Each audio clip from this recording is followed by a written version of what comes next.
Good evening and welcome to the April 30th, 2013 meeting of the Town of Wareham Board of Selectmen and Sewer Commissioners. May we have the roll call, please?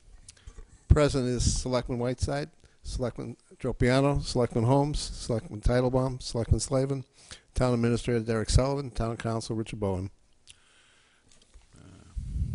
Any announcements? I'll start. Saturday, May 4th, we're having a household hazardous product collection and mercury thermometer exchange. It will be at the Carver Salt Storage Facility, Rochester Road, off Route 58, South Carver, and at the Wareham Municipal Maintenance Area, Charge Pond Road, off Route 28. Time will be 9 in the morning till 12 a.m. They line up pretty good on the one over in Wareham, so I'll get there a little bit early.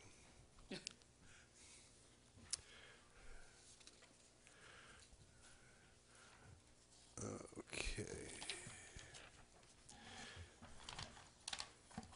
May 18th, 2 p.m. to midnight, hosted by Bay Point Club in partnership with the Wareham Hurricane Sandy Coalition, Christopher Donovan Day School. It is the live auction and entertainment from WCTV. Take 4 is the host, and our partners, again, is the Wareham Hurricane Sandy Coalition and the Christopher Donovan Day School. All organizations are 501c3s. Scott Record will be the MC as usual, and they're live streaming. And they're also looking for anyone who may quilt, paint, build wooden lawn ornaments, do metal work, is a chef, and would make someone a dinner on a weekend, gardener who would rototill someone's garden area for them, etc., donating an etching print. Need items in hand by May 10th. Contact Angela Dunham, Claire Smith, or WCTV. Last one. Wareham Elks is having an event on, let's see. Wait a minute. Interesting. There's no date. We'll have to pass on that one, unfortunately. Oh, here it is. Here, they got it buried. It's Monday, May 20th, Wareham Lodge of Elks, 2855 Cranberry Highway, East Wareham. Social hours 5 to 6. Dinner is 6 to 7. Showtime at 7 p.m. Benefits to proceed the Lodge Veterans Fund. Tickets on sale at the Lodge front office. Tickets are $20. Thank you. Anybody else with any announcements? Get the button on here. Okay, so Wareham Little League Coaches Dance is the 11th at the Redmond Hall at 6 o'clock. There's, I believe it's baked chicken, baked stuffed chicken, and there's a DJ and the whole thing. It should be fun. You can come by and support Wareham Little League. And I just want to say one other thing, if you don't mind. I know it's off topic a second, but I want to apologize to the people of the town, the good people of the town of Wareham, for not attending town meeting this last. It was completely unavoidable for me.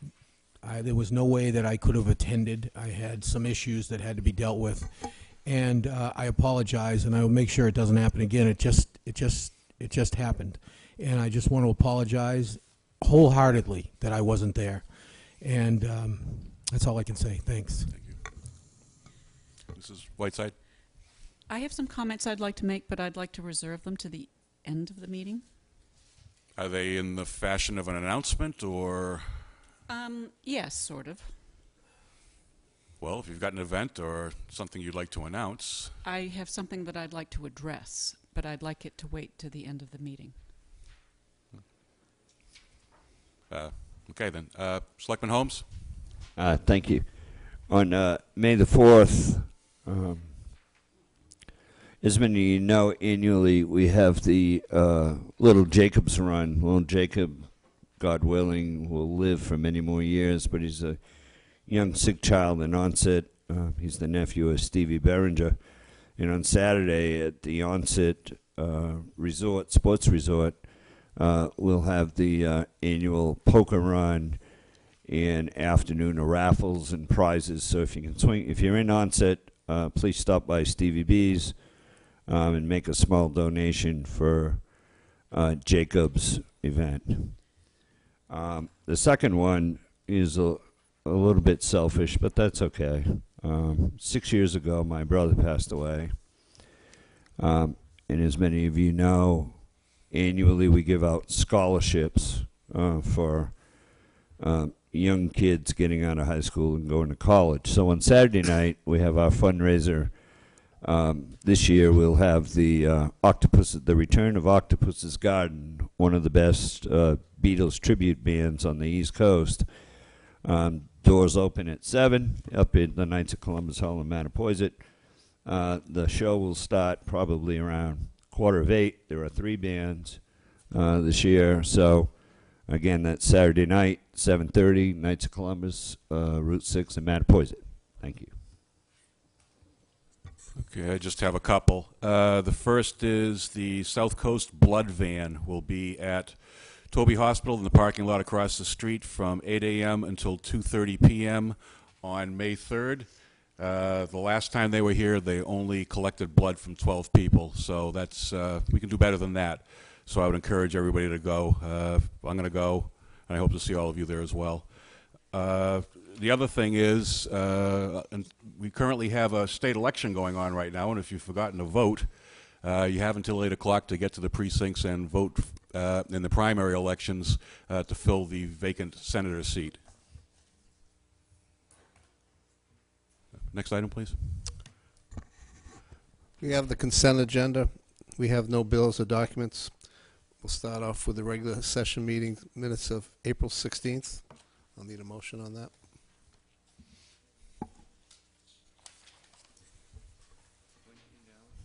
April 16th minutes. I'm going to make a motion to approve the April 16th minutes as written. Second. Motion made by Mr. Holmes, seconded by Mrs. Whiteside. Anything on the question? All in favor? Aye. Opposed? Abstained? 5-0-0. I've got a set of minutes, executive session going back to July 24th, 2012. I'll take a motion to approve those. You have to second. Out of necessity, I'll make the motion. Second. Is there anything on the question? All in favor? Aye. Aye. Opposed? Abstain. Abstained? 2-0-3. Yep.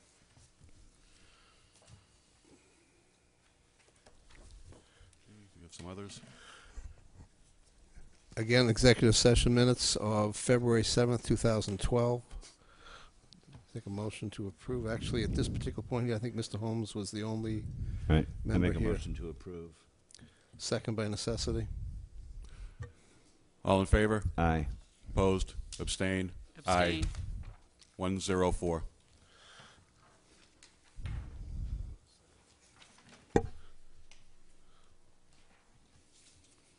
We'll review the executive session minutes to see whether they can be released or not.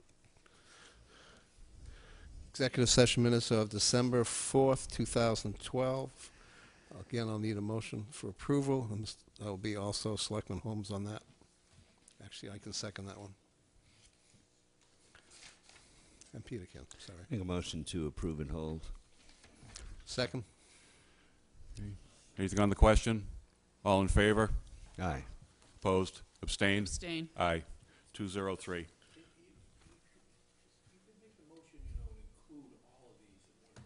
No, because of the different people who. No, I have to abstain because there were some that were held in 2012 before I was on the board. They're all actually different. Our votes so far have been 1-0-4, 2-0-3, and another 2-0-3. So it's kind of a hodgepodge. Well, Patrick's correct. There are some that are the same. Normally we can do it. This was a little kind of, this is catching up on a bunch of old minutes. For December 11th executive session 2012, motion to accept. Yeah, these look fine Hold. to motion to accept as written. Second. Anything on the question? All in favor? Aye. Opposed? Abstained? 302.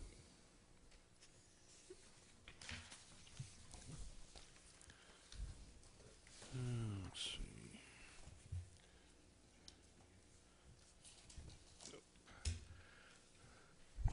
Executive session minutes for April 10th, 2012.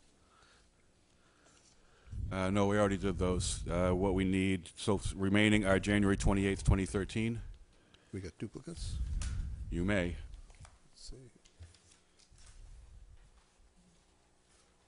No. Do you have January 28th, 2013 there?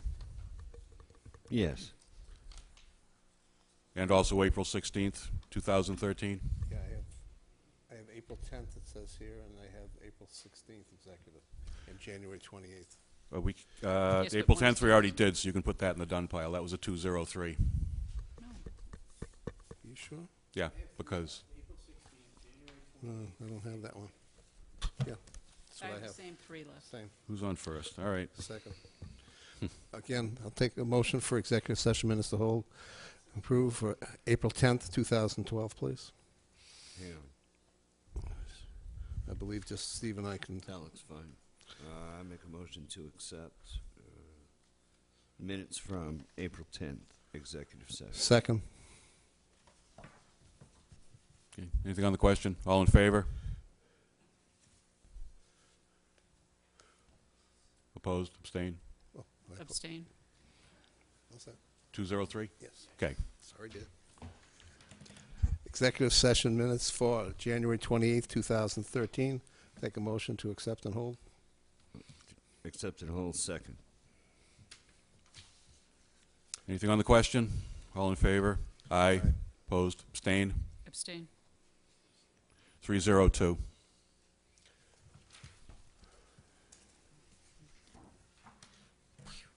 Executive session minutes for April 16th, 2013. Motion to accept and hold. Second. Okay. Anything on the question? All in favor? Aye. Aye. Opposed? Abstained? 500. That takes care of that.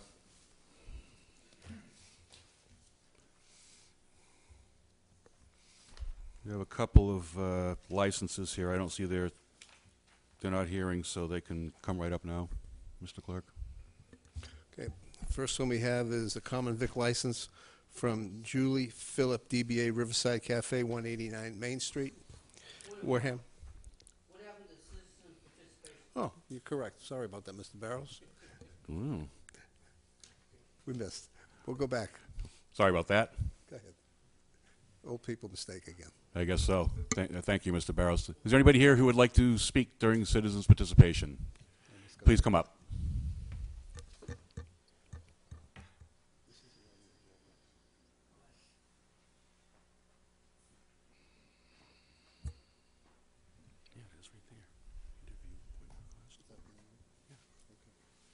Dorothy Heath, Precinct 2.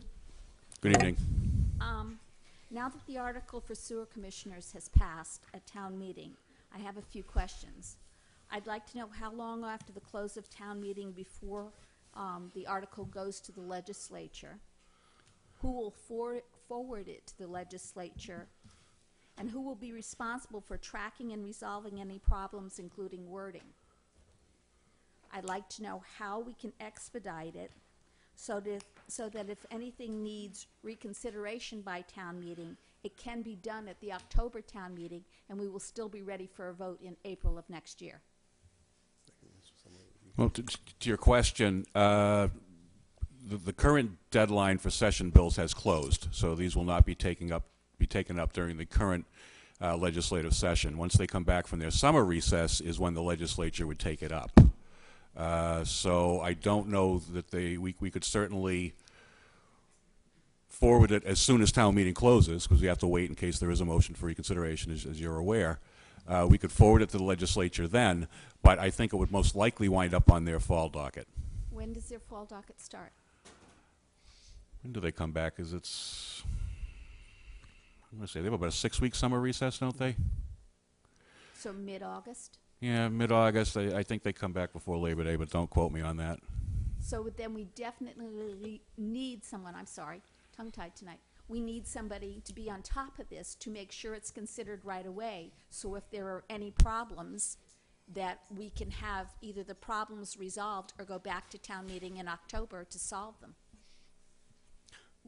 Mrs. Heath, we'll need to basically assign someone to that. It'll be an agenda item probably in the next few weeks, because we can't do anything till after the end After of the it. town meeting, And but somebody we'll from, do what we did the last time. We'll assign someone to head man it, and what happens is once the clerk gets it, they sign off. It goes upstairs to the office. It's the Board of Selectmen's responsibility, and basically gets sent off to our senator and our House of Representative, and then from there we have to keep after the two offices to make sure it goes through. well, I'd like And we'll somebody, assign a person to that. okay, from the Board of Selectmen to be Has assigned to to be- do that, because we don't want it to fall between the cracks for the second time around. Thank you. Thank you. Is there anyone else?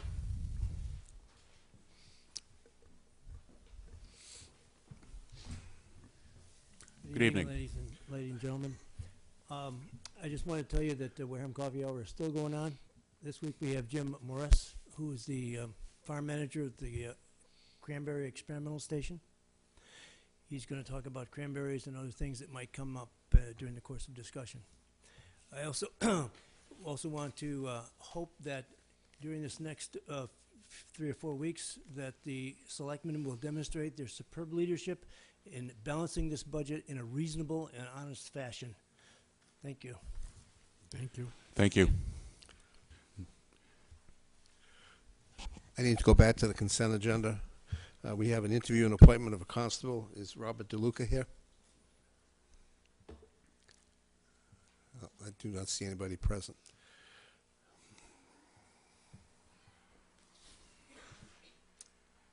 I do believe notice went out from the office, and he was contacted and informed to be here. So why don't we set this aside and see if he shows up later in the meeting? Do we keep a limited, what's the number on this thing? I mean, you know, this is a pretty long list of constables. I mean, how many do we actually need? We're authorized, I believe, for 22. Selectman Holmes, I believe, has some information in that regard, too. I was just going to ask the same question as Selectman Trapiano. I seem to recall that the chief, we had asked some guidance from the chief at one point, and he thought that we had enough. And obviously, over the last year and a half since he said that, I've been getting beaten to death over constables. So, I don't know what the answer is, but if there is no limit, I have no issue against constables. People think I hate constables all of a sudden. I don't have an issue with it, but I thought we were operating under the chief's assertion that we had enough. Well, So I counted 15 on the list. I count You have 15. 15? Yeah, and there's one more to be appointed here, so that'd be 16. and you're saying you think it's 22? I can't I imagine. think I heard somewhere that there was 22. I don't know if it's based on 1 per 1,000 the population or what the statute is, I suppose. Perhaps It just seems crazy. Attorney Bowen looks like he's digging Mr. into a Bowen book is there. looking at the statute. Looks like he's got his Maybe book we out. should ask him since he's there. Come on up. It's like, don't leave home without it. Mr. Chairman, members of the board, just since the question came up, I've been trying to scan the applicable sections of the law very quickly to see if a number popped out. It's in Chapter 41, Section 91A, and several sections that follow. 91A says that the selectmen in any town may from time to time appoint for terms not exceeding 3 years as many constables as they deem necessary. There you go. Well, that's an awfully broad grant of discretion, isn't it? Well, It just seems like, I mean, how many people do we need constables? It It just seems kind of Mr. crazy. Chairman, a lot of businesses use constables, so it's not about just doing town business. This is about businesses doing business within the limits of Wareham, and they can't use a constable unless we've appointed. exactly. It's about service of process and any number of issues here outside of just using them for official It's not about purposes. just the town using them. It's about businesses using I them. understand that, but we have, Well, I've received a lot of nasty letters about people's favorite constable not being allowed to be used because they're not on that list. So, Their famous favorite constables? yes, sir. People they've used for many years in other towns, and they can't use them in Wareham. So, Well, in any event, the gentleman's not here. We'll set it aside. split off of us to have 50. Doesn't really matter. No. Have to go through the appointment process. Next up, please. We'll go back to the Riverside Cafe. I do apologize. Come on up.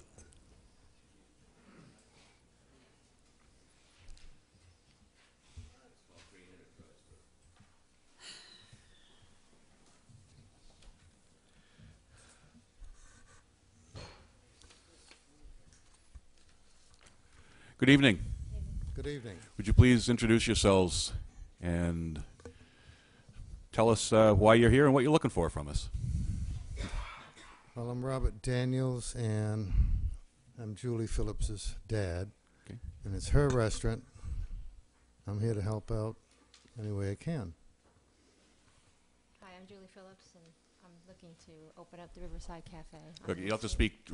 Oh, okay, Yeah, sorry. these don't pick up that well, especially the ones out there, so you got to speak directly, and if you hear your voices Okay. coming through the speakers, then you're good.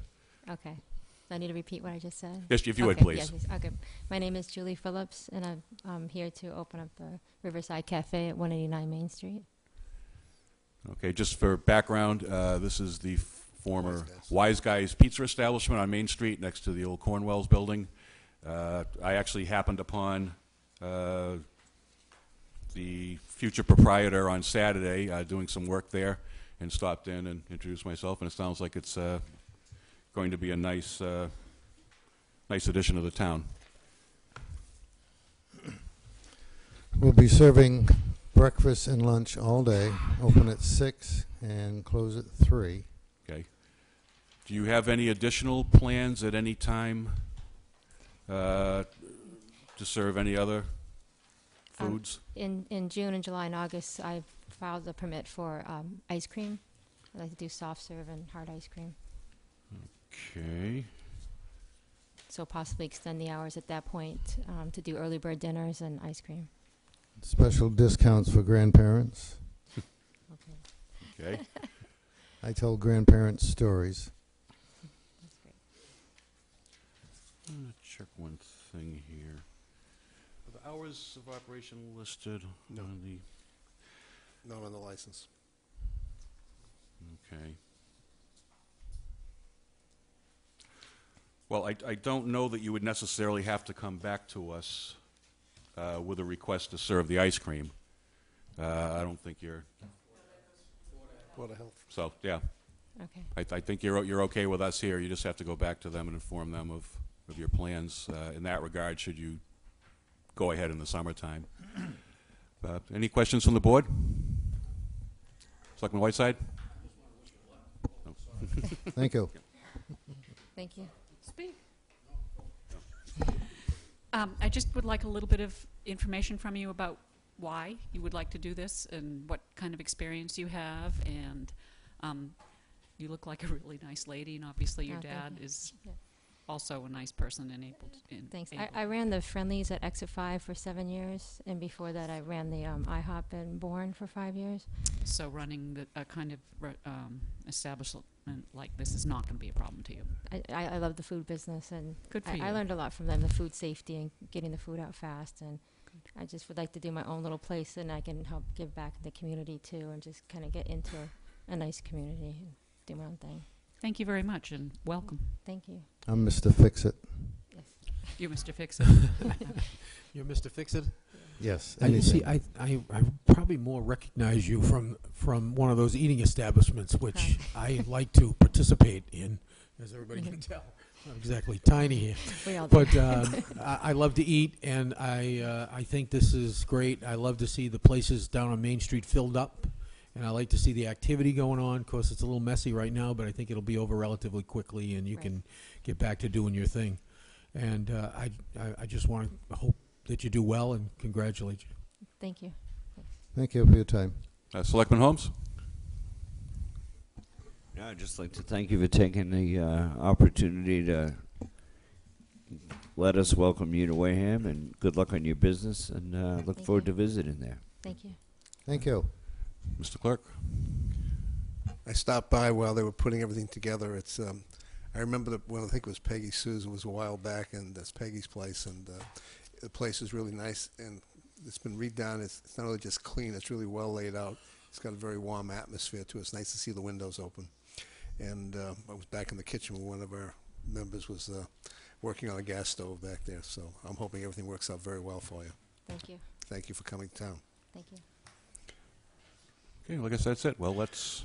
I'll make a motion that we grant a common vic license to Julie Phillips, DBA Riverside Cafe, issued on April 30th, 2013. This permit is in conformity with the statutes and ordinance related thereto and expires December 31st, 2013.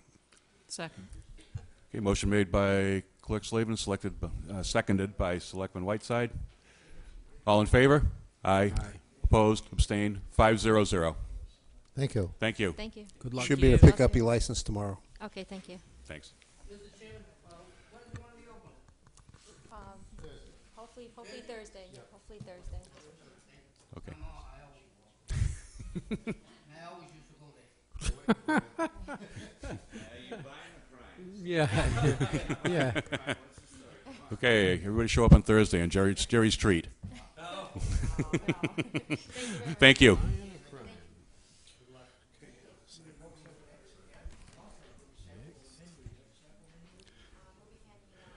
Next, we have an application for one-day beer and wine from Buzzards Bay Productions. Janice Rogers. I guess Janice has changed bodies. My name is Frank Rogers. I'm Jan's husband. Okay. She couldn't make it. She's working. And on here it says a one-day application. It's going to be Friday and Saturday. It's going to be 2 days. Okay, I got 2 days.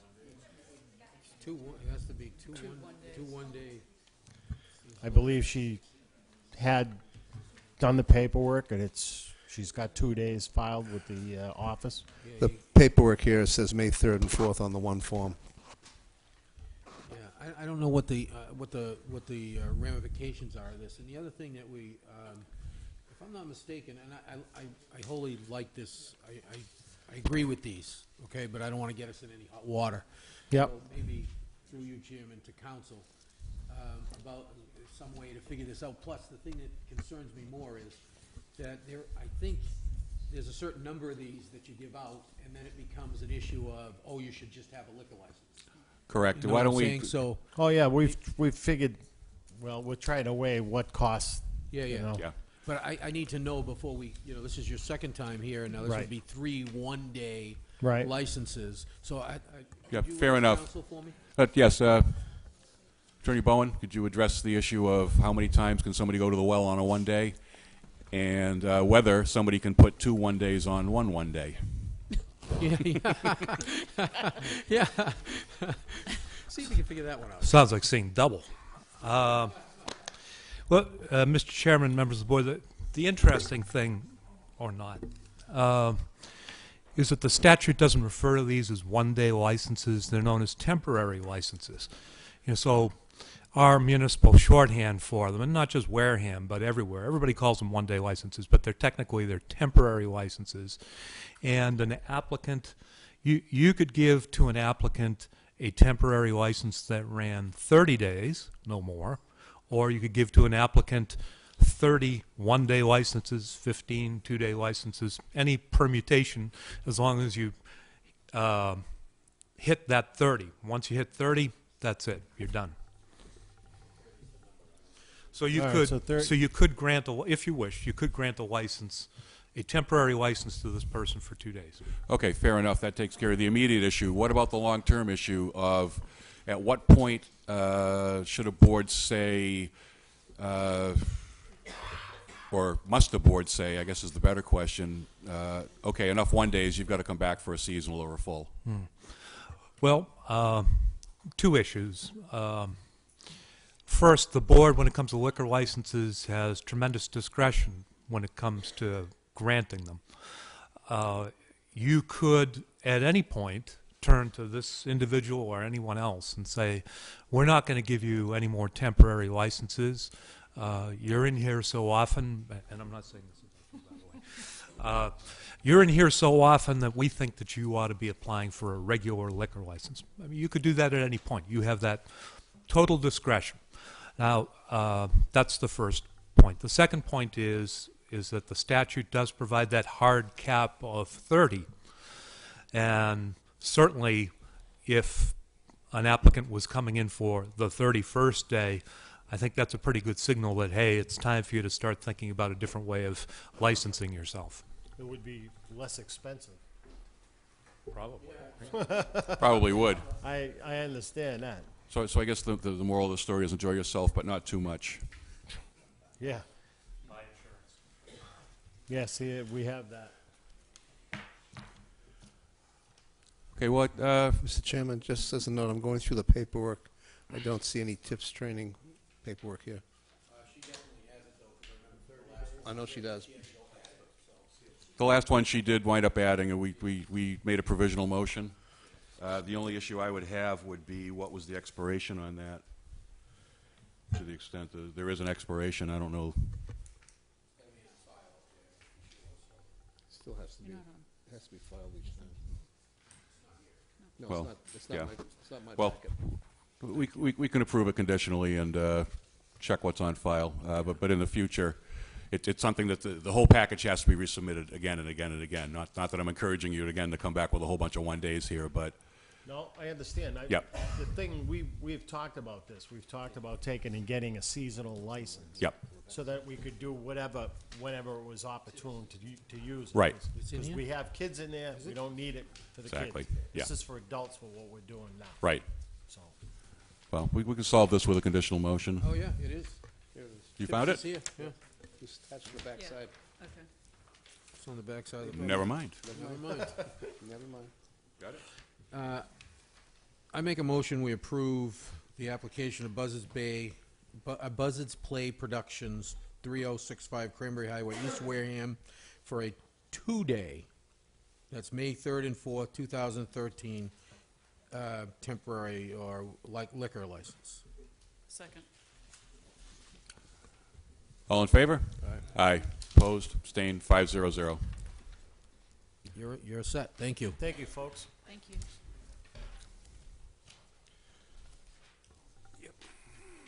Just like the last time, you just need to come by the selectman's office and pick it up. All right, thank you. Yep. Next. Sewer business, item A, funding source for contract 2.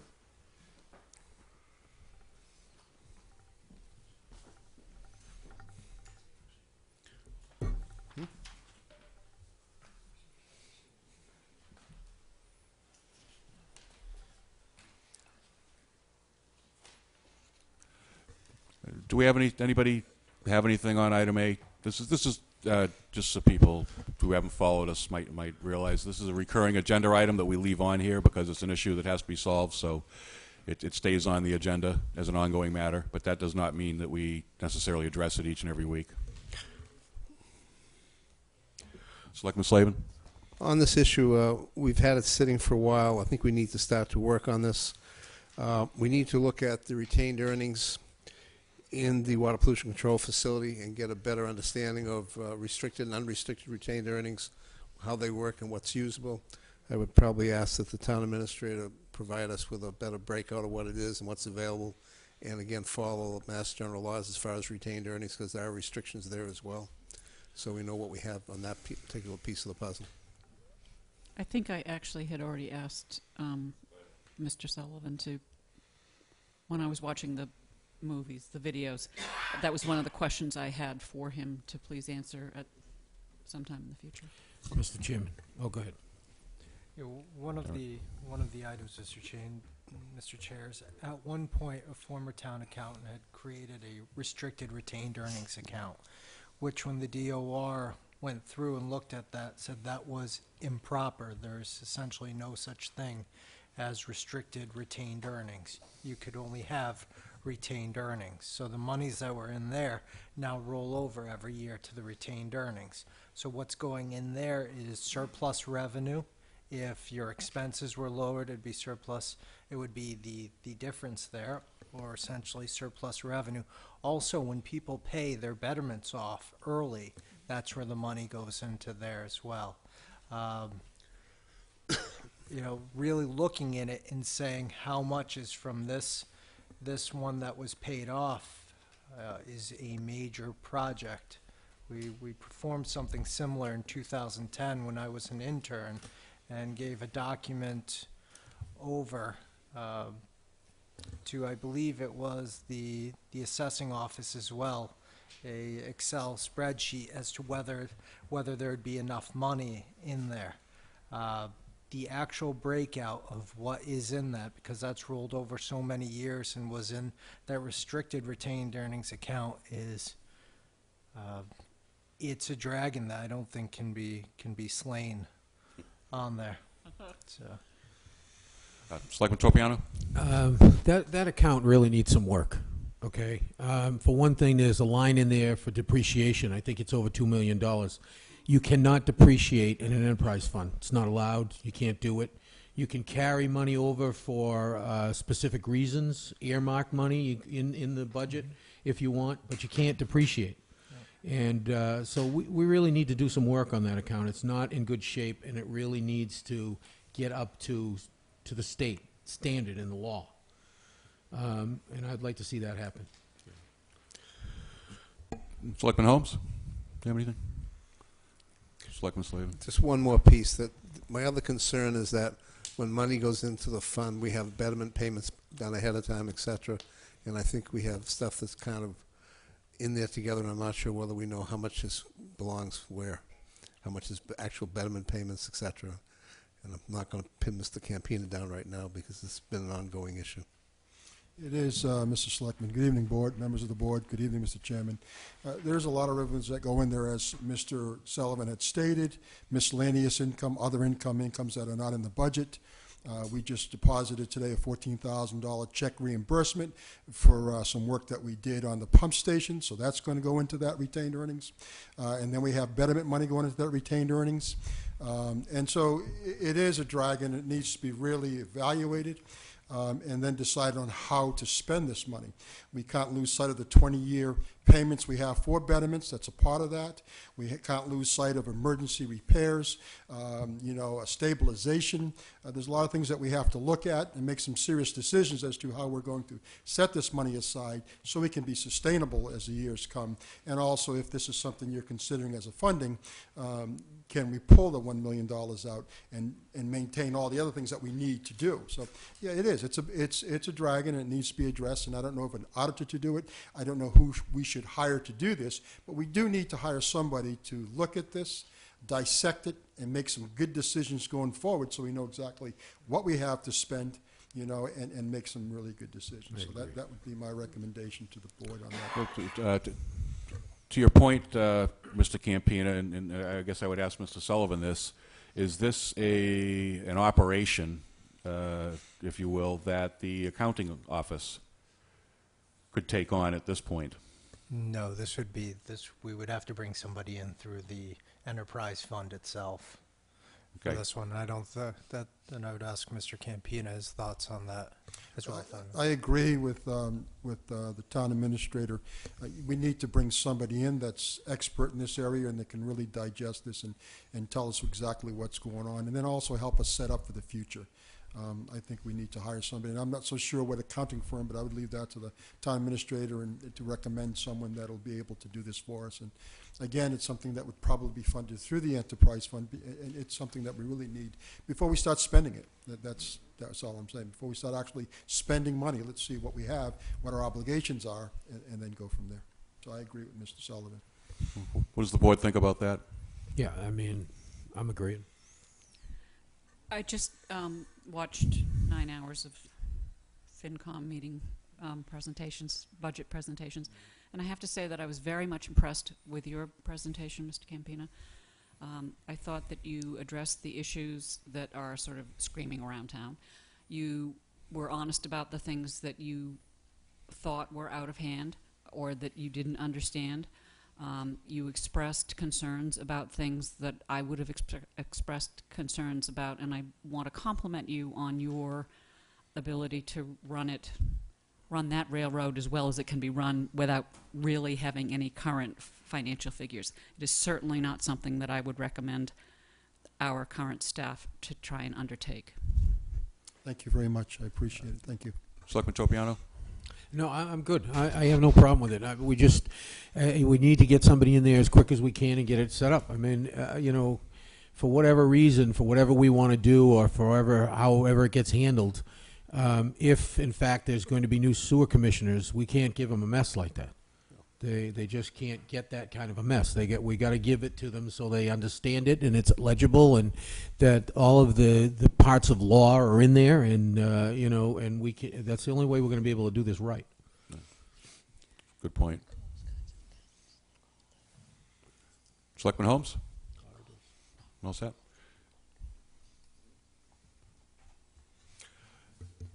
I would make a recommendation that we ask the town administrator if he can look into what he feels is necessary, whether it's an auditing firm or there's a specialty firm that does things with water pollution control, and come back to us in, say, 2 weeks with a proposal and find how we're going to finance it and pay for so we can go ahead and make a decision.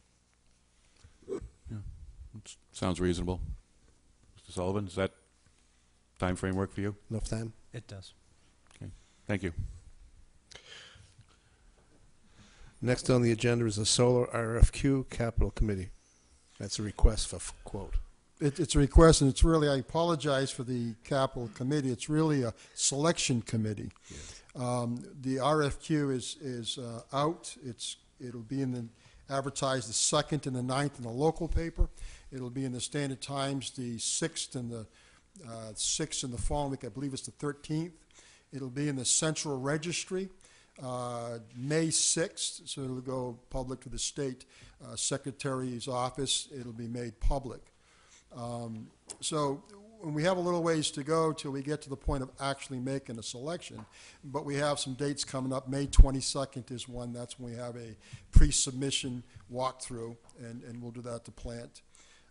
And then we'll actually, and I apologize, here's the dates. I apologize. These are the dates, critical dates. Thanks.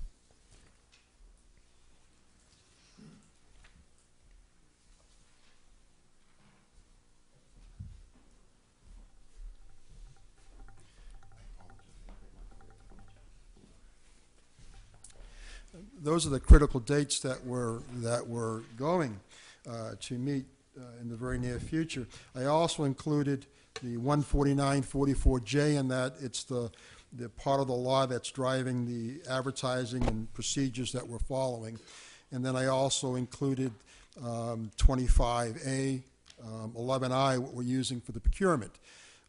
So that'll give you some ideas of what we're going to do. So what I'm looking for, I'm asking from the board, is some help in picking out a selection committee. Once all this is transpired and we've reviewed everything, there's a date there, I believe it's the 15th through something, it's in there, when we actually have to start selection process based upon the 7 sections that we find, that we believe in this RFQ done by Cadmus Group out of Waltham. Recommended to us by the EPA to help us with this process. So there's some critical things that we'll address. And so we need a selection committee to weigh this out, make what we feel to be the best selection, send it off to our consultant for review for technical points that we may or may not have considered. And at that point, we can pick 3 respondents, and then we can decide how we move from there, negotiating and finally pick one. The unique part of this RFQ, I was on the phone with the DCAM today and yesterday, and the unique part of this RFQ is that it gives us many, many options.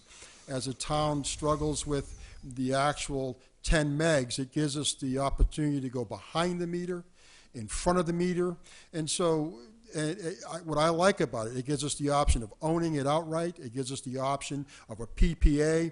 It's a good time for the committee to sit there and ask some real good questions, look at what's best for the needs of the town of Wareham, and gives us some opportunities to make some decision.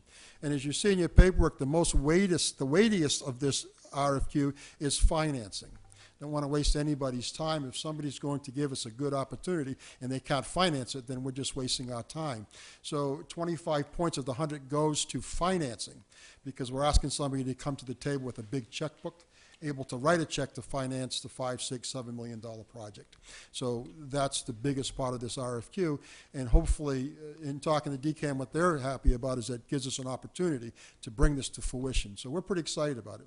So I really would like your help in selecting or putting together a committee, whether it be a member from the Finance Committee, Board of Health, Board of Selectmen, whether we should have a planning board member, town council, whether the town administrator, myself, Mr. Gifford, whatever. We should put together a good committee so that we can take the time and do this, because we're going to have to do the review of their proposals plus interview these individuals to get a good feel for what's best for the town. So that's what I'm asking the board to help me with, to put together a good committee.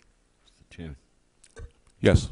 I'd make a motion at this time that the Board of Sewer Commissioners appoint an advisory board to review the RFPs for the solar field at the wastewater treatment plant, consisting of one member of the Board of Selectmen, one member of the Finance Committee, one member of the Board of Health, the Director of the Wastewater Pollution Facility, Town Council, our Town Administrator, and our Director of Maintenance. Second. Yes. Push the button, talk. I think I'd like to also add member at large. There may be somebody out in the community who's got some expertise. Do you object to that? No. I don't object to it. Are you asking me? Well, I think she sort of is. It's Yeah, go throwing ahead. it out. I don't object to it. Given the timeline, by the time we Advertise it. put out an advertisement, get applications in, do interviews, we've already missed the 15th. I think this project has been vetted in front of the town, and now the players who have to act on it are on this list. I had thought of planning myself, but if the project goes through, there's no planning involved on that land anymore, right? Correct. So the planner is kind of.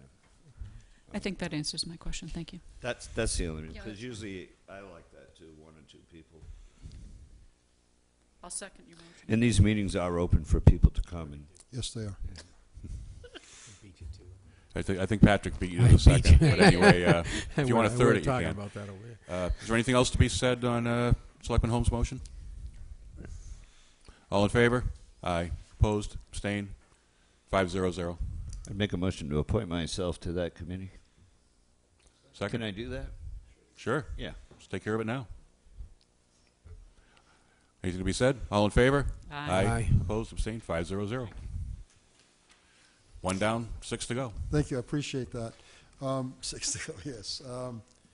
The next discussion, we had, this board and myself, we had agreed to a policy that would allow people to do some valving within their multi-units to take advantage of an abatement process. And the question I have this evening is, I believe it is to add it, and I guess best if I show you. I think I have a copy for you. I better have. It'll be easy. Is this the document to which you refer, the Wareham sewer bill? Yes. And do you have that? Yeah, we've all got that in our packets. And then you have the actual, what it is now, what it looks like now. You have that? No. Yes, let me give you a copy of this, just in the other stuff. Let me Yep. give you a copy of this, just so you have it. Here you go. I'm sorry? I thought it was, I really did, 'cause I thought it was attached to that. Originally was attached to it, so Thank I you. wanted to bring this. Okay. First of all, this used to be on the back of every bill that we sent out. Well, every bill, we sent out bill twice a year. And this was on the back of the bill. If you look at the sewer bill, that's on the back of the bill, so it addresses or educates the person that's paying the bill how they're billed, EDU system, what it is, So it helps them answer a question before they call someone to get an answer. It talks about if you need a schedule, call us and we'll tell you how it works if you're a business, because businesses do have concerns when they see their EDU building and they're saying, well, how do you come up with this number? So we can send them a schedule, or better yet, I prefer to go there with the schedule and discuss it with them, so that it's eye to eye. We seem to become easier to come in agreement than over the telephone or just sending them something. And then it talks about questions about the bill. Who do you call? Certain questions you call the treatment plant, and we can answer those. And certain questions you have to talk to the town collector's office, because we don't have answers. And then it goes on to, suppose you don't agree with the bill. There's a process, and the sewer commissioners can deal with that, and there's the process for it. Within 30 days from the date of the last due date on the bill, you can request a formal process, and we can do an abatement and discuss it with the sewer commissioners and answer their questions and see if it's valid what they're saying, make the adjustments that need to be done. An example they give here is you change type of businesses, and so your EDU structure is going to change. So we will change that for you. So what I'm asking is we include, of course, the new policy about the single water service, which is this one here, add it to this, and you can see we're saying this is the policy here. Just take that out and put this in, which entails part of that and what we've also completed. And then have that, when we do the bills, give this to the company that we hired to do that, have them put this on the back side of the bill, and then on the front side is the actual bill. So every customer that we have, when they open their bill, they not only will know what they owe us, but their rights, things that commonly asked questions, they have those, and the hope is that they just don't have to call or waste their time, and they know what they got to do, and we think it's a good educational tool to give out to the consumer. And so I'd like to get your permission to do that. That's Well, to that point, start with Selectman Whiteside. Question for you. yes. Is it, I'm not on the sewer, so I have never seen one of these bills, but I'm old enough to know that that would give me a hard time. So are you going to print it, in bigger letters and boldface the phone numbers and make it so that people who are my age can see it? And my age, absolutely. I'll do my very best. And I have to work with. Yeah, this is the size. It is, okay. I will work within the bill, Okay. and I'm sure we have some discretion as to what we want it to be, so we can talk to the company hired by the town to produce these. Okay. So we will definitely do our very best to make it legible. Mm-hmm. And I really appreciate what you're saying, because reading is becoming more difficult, and and things do blur together. So we'll do our very best to make it legible for everyone. Thank you so much. When you look at your Board of Selectmen and they've all got the glasses down at the end of their they nose, I think it kind of Exactly. makes the point. Selectman Tropiano? Okay, so I don't have a problem with this right now. However, I want to see us get off the EDU thing. I want us to go to the water rates now that we're going to try to build some relationship with the districts. I think an EDU is just not a proper way to bill people. I think it's a bad way to do it. There are a lot of seniors out there who use very little water, should be paying very little money. There is a lot of people out there that are using a lot of water and should be paying a lot more for their services. And I don't like this at all, and I want this board to start thinking about going forward and changing this. We were going to do this once before, and the only problem we had at the time, and it kind of got dropped, was merging the two systems together. But as I understand it now, our systems are it's a little more easy to do, to merge the systems than it used to be. So I want to see this happen, and I hope the board would support something like that. Well, to your point, the prior board to this one, under Selectman Holmes, had some initial discussions in that regard, and I believe the thought process from that was to perhaps hold a workshop on that issue and go forward with that. So I think that Whatever we do that. it takes to get it done, I'm with you. Okay, thank you. A workshop, Yeah. I'll stay late. Yeah. And Again, if it's not on the agenda for tonight particularly, so we can't really No, I just do wanted anything. to, But since we're talking about billing, I just want to bring it up while we're in the discussion, that's yep, all. fair enough. And if I may, Mr. Yes. Chairman, we had sent over from the sewer department a proposal from Ty and Bond, an engineering firm that would assist us in making that transition.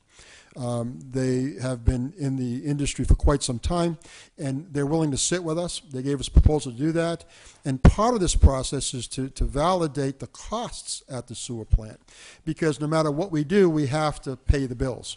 So part of that process would be to evaluate everything. So to your point, absolutely. It's this board, and we are moving forward on that. Awesome.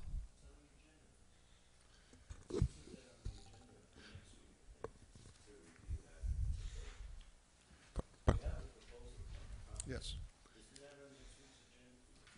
I haven't seen next week's agenda yet. Yeah. Yeah. Yeah, absolutely. My only comment on this Senior's gonna be happy. would be that it's no different than any other company that sends a bill. They put your right to dispute on the back of it and all that. If you need bigger letters, get rid of all this header on here. You don't need any of that. No, the header will go away. We They don't know need it's any of the coming header. from the town of Wareham. It's their All that water header bill, will right? go. I Yeah. agree with you. I agree with you. But every other bill you get, you flip it over, it says on the back what you want to do if you don't Yeah, utilities, everything else, you're right, yeah. just falling in line with everybody else. Yeah, Yeah, you're, but you you're the can't electric read it unless company. it's bigger. You know, Well, same If thing. you get rid of a half a page of header, it makes those letters a lot bigger. Right. I agree. And we'll work with the company to assure that it's very legible for all, elderly right down to the young ones. Selectman Slavin, anything on these topics? This is fairly simple. We made the comment before that next year when the EDU rate comes out, I won't be signing anything unless I know what the numbers are proper. So it's simple. Hopefully we won't be on EDUs next year. I would hope so.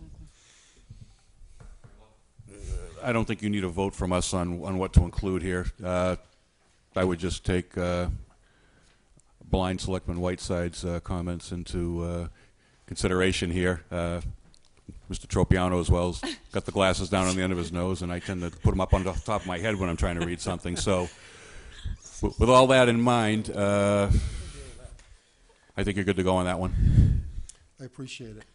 Thank you. And the only thing I have under other sewer business, I'm just going to drop this off to you. Thank you.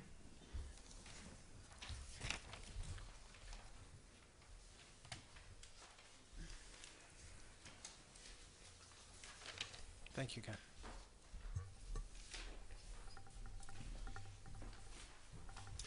Working with Mr. Sullivan, the board has asked me many times for profit and loss statements, and it's difficult to do a profit and loss without being able to know what I'm making.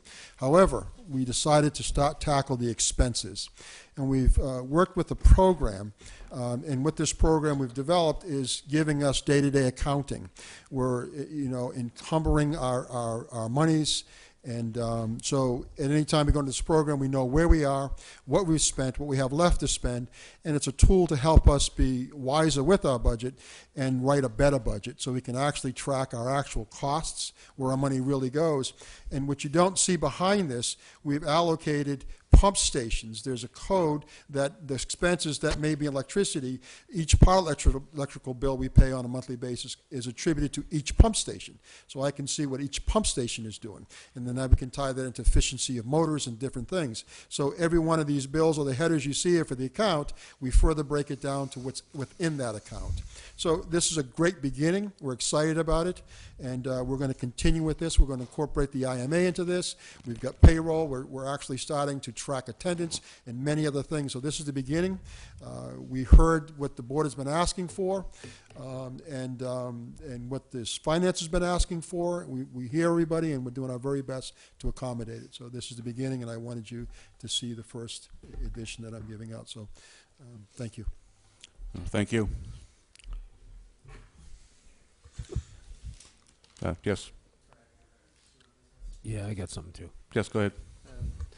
Guy, the we'd been speaking to the attorney about for the pit for the odor control there, and it looks like there was something that was brought forward before, but we're looking to change it with a covering or some floats in there. Could you just go over that? Because I think what we're going to have to do is have an article in the special town meeting coming up to address that, and I realize that's not in any part of that, so we need to do that as soon as possible. So I'd like that brought before the board so they understand what we're asking. And the reason why we're asking it is it's going to be outside of the scope of the original article. So we probably, to be within compliance, make sure we, again, submit another article. Yes. I would also ask Attorney Bowen to come up for this one as well. I know he's got some knowledge about it. We had gone to town meeting, and forgive me if I don't get it exact, I think it was the spring of the fall town meeting a year ago or a year and a half ago in regards to constructing a tank, equalizing tank that's going to be enclosed. No, this is under any other sewer business. I would it's a tight call because the notion of the special town meeting coming forward just came up.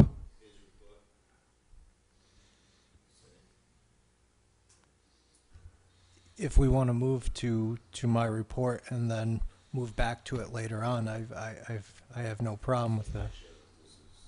No, it's a fair point. I was considering it in the context of there wasn't any real firm decision on a second special town meeting warrant until late last week, but I still might be outside of 48 hours because I think the discussions of that probably began before that. So it's a fair point. Good point. Why don't we then jump into the town administrator's report, and he can speak to it. Well, I have one Initially. sewer business first that I want to just touch on. I just want to ask him a question. Yeah. And it did just come up within the last 48 hours. Okay. Okay? To me. All right. All right. So, Guy, I just want to touch base with you a little on the way that we're handling grease down there. I know we're taking a lot of it in from out of town now, which I remember when we built the plant, we were only going to take grease from in town. And the reason for that was there was an issue relevant to the way we have to deal with it. As we know, the plant wasn't built to really handle the grease properly, so we put it in over the top. Or at least that's the way we handled it originally. I don't know how we're handling it now. We've handled it now. We've always been handling it in the past few years since we did the upgrade into a tank out back. It went into a holding tank, separated, and then it was decanted into the facility. And then we would take the solids and truck the solids out. And so we're still doing that. We're taking 15,000 gallons a day of grease, and we're taking it from outside sources. Individuals that may do the Walmarts locally has more Walmarts throughout the area, and we're taking that grease. We presented it, and we did this through the approval of the town administrator in his report, I think, a couple years ago. What we're really monitoring, because the real crux of it is loading. And that's what I'm worried about. The long-term ramifications is what I'm concerned about. Well, the long-term ramifications, we see none because we're at a number that we don't want to exceed. And so we don't have any issues with the loading. And what we look at is a daily loading to the plant. And the loading design is approximately 4,000 to 5,000 milligrams per liter, and we're around 2,000, 2,200, 23, so well within. And if you look at the report done by Woodward and Curran on the last capacity review, you can see the actual loading and you'll see it's well below. And we also anticipated the next contract 2, contract 1, and so we included those numbers too to make sure we didn't exceed the loading. And the other part of that also is the loading from septage is way off. We used to do 3 times the septage we're doing now, and we're not doing septage because we're not competitive. So maybe someday we have to look at that also. So the real question is loading, and we're well within the loading numbers. So at this point in time, it doesn't seem to be a problem. But I can assure you of one thing: if it became a problem, because the priority is the permit. And if it compromised the permit, then we would discontinue immediately. Okay. Because it's a revenue source. And when that I know that's why we like to do it, because it is a revenue source. However, remember, the priority is our permit, you see. And so long as we meet those numbers And within those guidelines, then we'll continue at the present rate. We've actually decreased by 5,000 gallons per day just to assure us that we wouldn't have a problem. So Okay. we monitor it. We truly do. And again, assure you that if it's going to be an issue, I have no problem discontinue it. We'll lose the revenue, but the bottom line is it's protecting the bay and meeting our permit. I mean, I wouldn't mind taking in the septage if it was necessary, and maybe we should look at reducing the cost of what we're charging for septage just to bring in some septage. I mean, the facility's there, there's no extra cost. We might as well, you know what I'm saying? Maybe you ought to look at that as well. It's on July, when we do, every July, I believe it is July, August, we do a evaluation of EDU rates, sewer rates, and things of that sort. So I've got a little thing together which is going to recommend we revise the fees. Even Greece, I'd like to increase the cost to maximize our revenue and pay more towards our costs. We take in approximately $400,000 a year, and we spend about $150,000 to chase that 400. So we're at a plus. So I want to look at that, maybe maximize the revenues a little bit more, and be able to have more money to make payments, and we can get more profit. Also, septage, we'll look at that and adjust that also. So we're going to bring that at the next time we have an EDU meeting. Okay, because when we're doing those things, we take the load off the back of the citizens by keeping the rates low for the citizens, so it's a good thing. Absolutely. But we have gotta to make permit. balance it for the health of the plant, and that's the point I wanted to get across. And I agree with you 100%. Thank Great you. point. Your point well taken, and I appreciate it, but it's a great point. So Thanks. there is a balance in that. Okay, I'm good. Go on. Thank you for that informative discussion about Greece. We have time between now and the closing of the warrant at our next meeting, actually to discuss an potential article for dealing with the sewer tank issue. So I think it would have been prudent to hold off until then and get it properly noticed on the agenda, and just have it as a separate discussion item. However you Yeah, want to I proceed, think that's Mr. Chair, I have no and I problem thank with Chairman that Holmes for bringing it up because I it's agree. yeah. Well, exactly, and we especially don't want to make mistakes when it comes to the things we're asking town meeting to do. So, in that regard, you're free to go. Thank you. Appreciate it.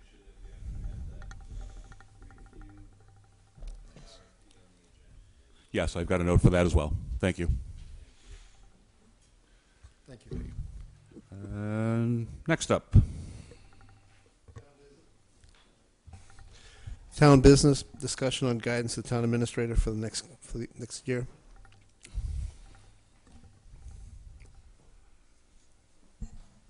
Well, just by way of sort of introduction to the topic this week, tomorrow night we have a joint meeting with the school committee to discuss the budget.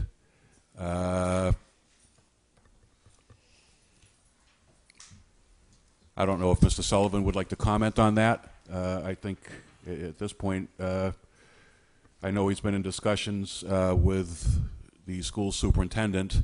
I don't know how much of that he wants to talk about now, how much he'd like to save for tomorrow night. So I'd kind of like to throw that one back at him and see what he'd like to talk about in that score. Thank you, Mr. Chair.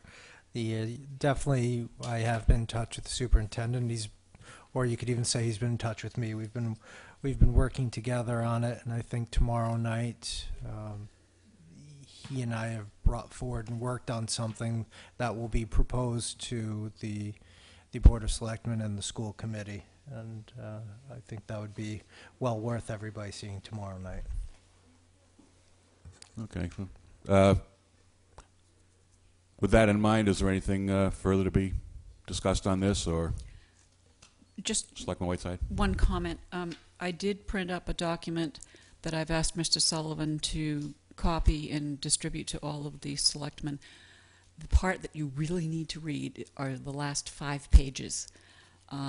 It has to do with the school accreditation issue, and I think it's very important that you have a handle on what the report says. Well, I don't want to get too far into that at this point. But I'm just saying that it will be available to you tomorrow. Okay, thank you. Anybody else?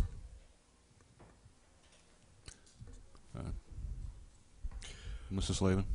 On this issue here, we are going to, over the next 10 months, because of the budget issue, which comes at item B, probably have to start looking at a lot of different things, different ways. What I think we're going to have to sit down and discuss are the different options available to us, since basic revenue, because the Proposition 2.5 restricts us so much, of how we do things going forward. The way things work today don't work right now. The way they worked 15, 20 years ago, maybe, no longer. We're going to have to look at, when we talk about regionalization, we need to look at what's the 5 or 6 communities around us to see what we can share and do together. We're going to have to look at different things as far as the school goes, as far as every department, not just the school in town, equipment, everything, just the way we do everything, because I don't think we can continue the way we are, because we just are not generating enough money. Even when the revenue does come in, our expenses will continue to exceed our revenues. So my basic thought on this particular thing here is we need to start thinking about how we're going to go forward, because this is more than the town administrator has to do with day-to-day. We really do have to come up with some guidelines of where we're going to go. Thank you. May I just add to that? Yes. I think that in order for us to really make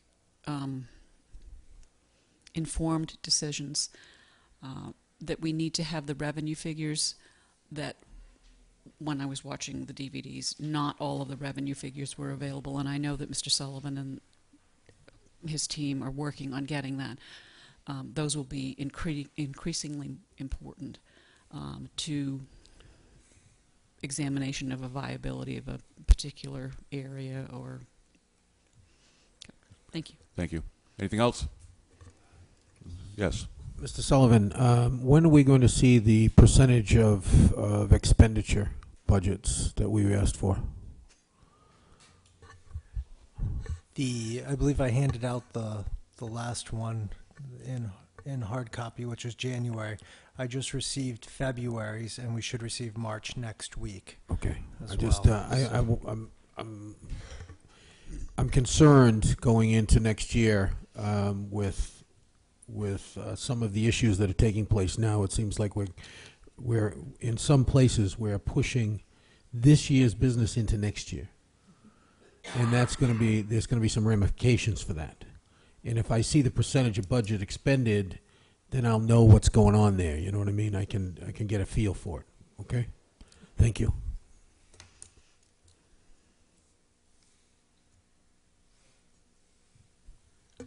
Mr. Holmes? No, I would just hope, as Mr. White said earlier, that as we sit down at these meetings, that both sides will take into consideration what is best for the town at this point. You know, you have 12 people in the room. It's very difficult to agree on anything with 12 people, but I think if we focus on what's best for the town, we maybe will be able to get a little closer than we are now.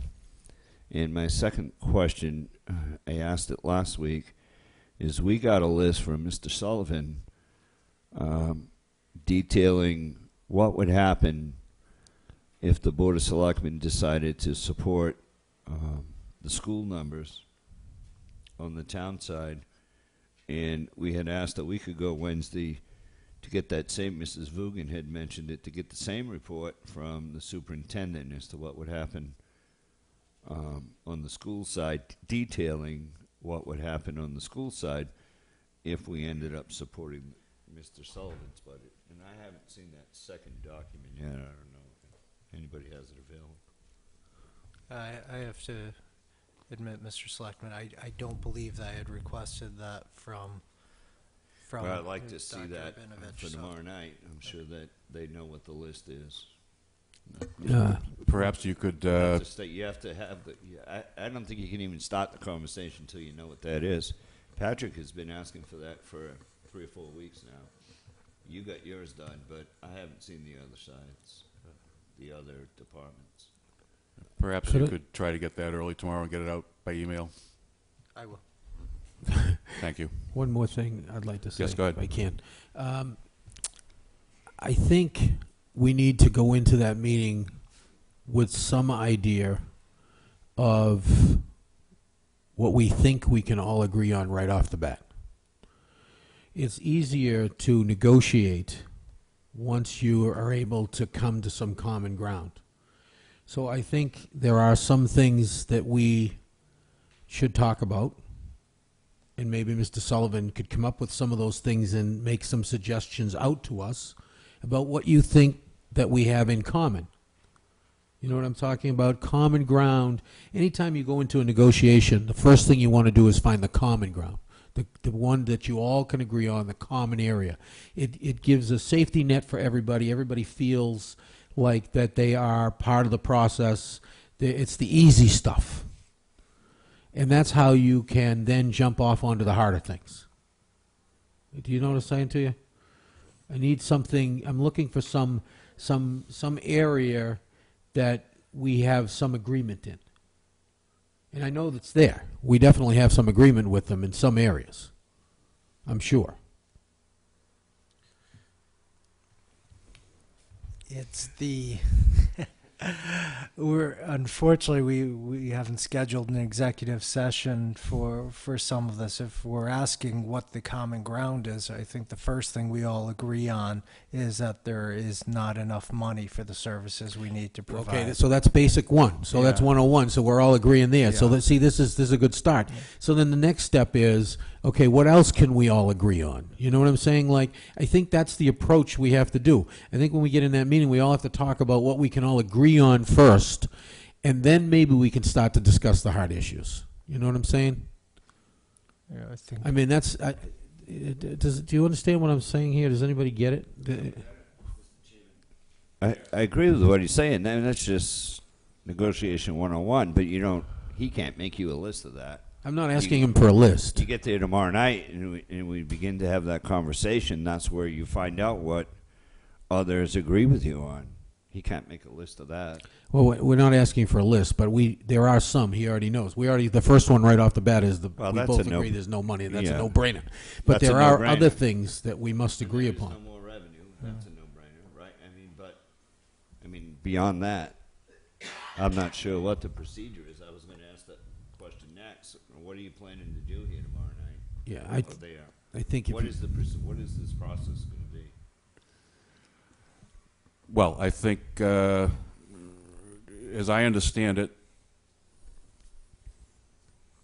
what's going to happen is we're going to hear reports from both Mr. Sullivan and Dr. Rabinovich as to what the matters that they have discussed, and find out what they have talked about. I think that's important for both boards to hear that and get that right out on the table. And I think that discussion will tend to drive our discussion board to board. So that all sounds kind of nebulous, but I think we have to sort of wait and see to some extent. That's how I characterize that. I think we have to keep in mind that we're both in trouble. The whole town's in trouble. That's right. Well, but There's no both. Both. It's the entire town. meaning both of us, meaning that we're going in there and we're negotiating with the school department basically here. So that's whether you want to say it or not, it's a them and us thing. It's the way the state set it up. It's not my fault. I didn't make it. They did it. Okay, by the way they set it up. It's a bad way to set it up. It doesn't make for a good feeling of town, in my estimation. But it's there. So when we go in there, I think we have to understand right off the bat with an open mind that we're both in trouble, that the town is in trouble as a whole, and both of our ability to do the job is threatened. Yeah, I think the numbers that we have versus what we need make that abundantly clear, and I believe the school committee realizes that as well. So I don't think there's going to be any need to have a lot of discussion on how dire the situation is. I think really this will segue into next year's discussion as well, which has to start pretty soon. So that's another piece to all this. The work we do to resolve the 2014 budget has to carry forward. It can't just stop there. it has to continue to resolve the 2015 budget, because as we all know, we're going to have even less money as opposed to need to divvy up then. So, Unless the economy turns around fast. It's not going to help. well, even if it turns not around likely fast, to. it's still going to be a tough nut to crack. But The way we it's need going to right start. now. We need to start that much earlier, just because it's that much worse. So, anyway, Selectman Slavin, anything? We're going to have to basically get on the same page with both committees. Again, as Mrs. Whiteside said, it's not one group or another group. It's still the town of Wareham. And we have to understand that. We have to do the best for the town overall. But we need to be on the same level. It has to be what we used to say, apples to apples, oranges to oranges. Town of Wareham, in its departments and stuff, if you look at the departments and the way it's broken out, we do have the school department with a separate budget from all the other town departments. Over the last couple of years, the town departments have actually been decreasing their budget. The school department has had more or less, it's been level again, but in this year here, they decided to go up a reasonable amount. I think it was 1.7 million initially, before they started to cut back a little bit. So we have one budget that's gone up, and we have the other budget that's actually gone down.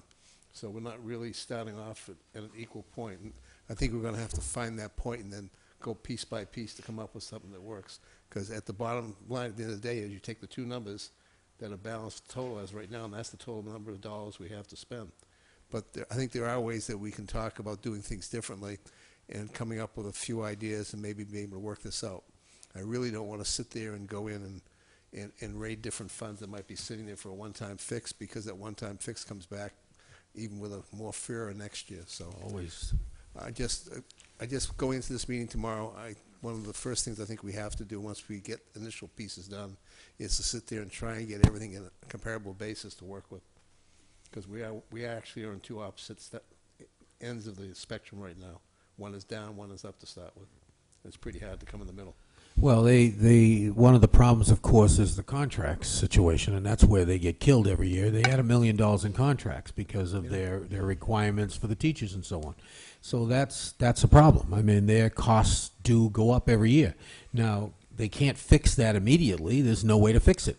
You can't just go and say, okay, I'm not going to pay the teachers. You got to do that. I mean, you can negotiate less money down the road, which Derek has done a pretty good job at. I mean, but in the same instance, you got to take care of your people as well. So it's complicated, obviously, and the ability for them to do their job is important as well. So it's going to be a tough fight. It's going to be not fight, but a tough way to go. It's just going to be tough no matter what we do. And with that in mind, the solutions will be tough. Oh, no question. So, I mean, at the end of the day, regardless of what we come up with, somebody is getting hurt. Somebody may be losing a job. Somebody may be receiving less services. So there's just no way around it. We don't have the money to do everything we did in years past. So anyway, is there anything else, or can we move on? Next is the discussion of the Hammond School lease.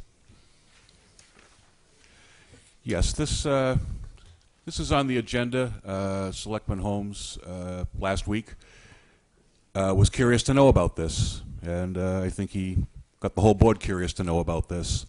Included in our packets is what I assume is some sort of draft lease agreement.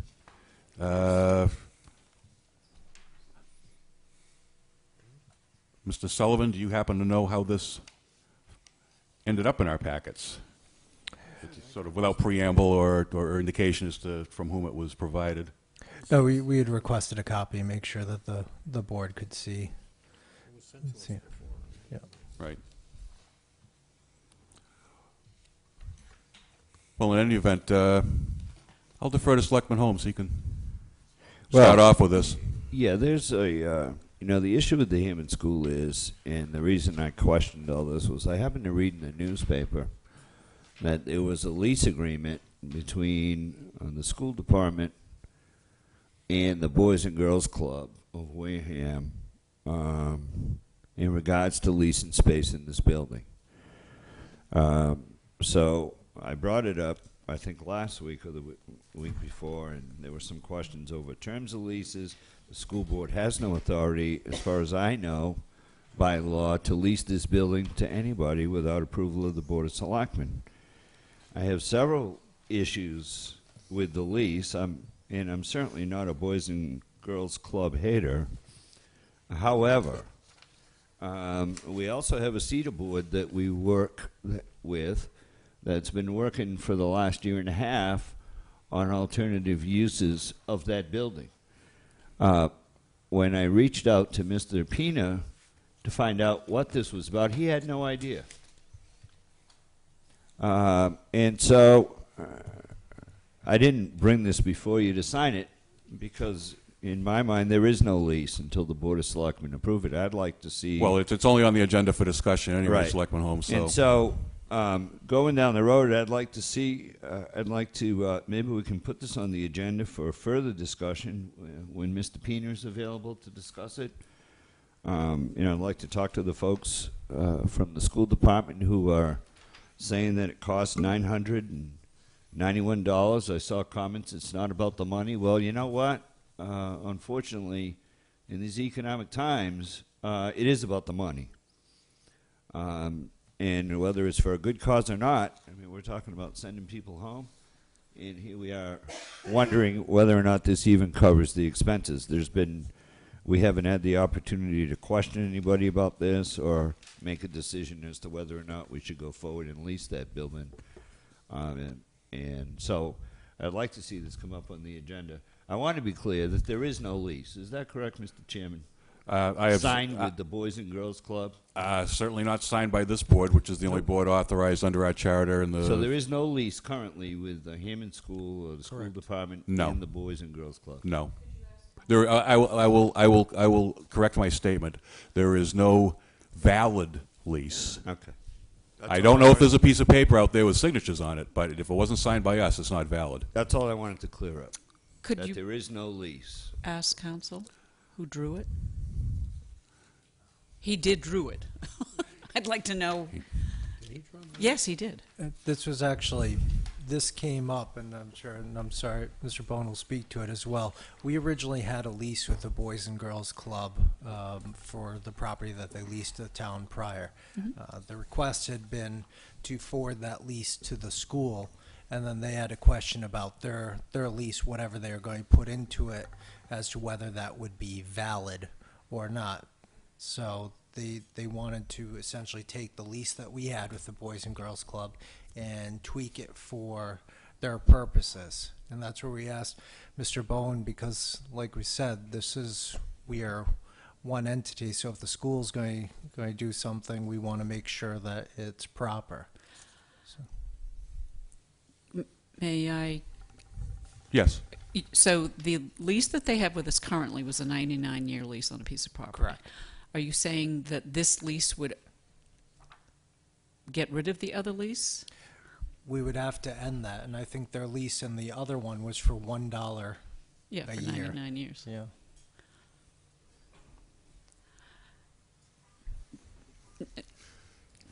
So what we're looking at here, I'll let Attorney Bowen address that. Thank you.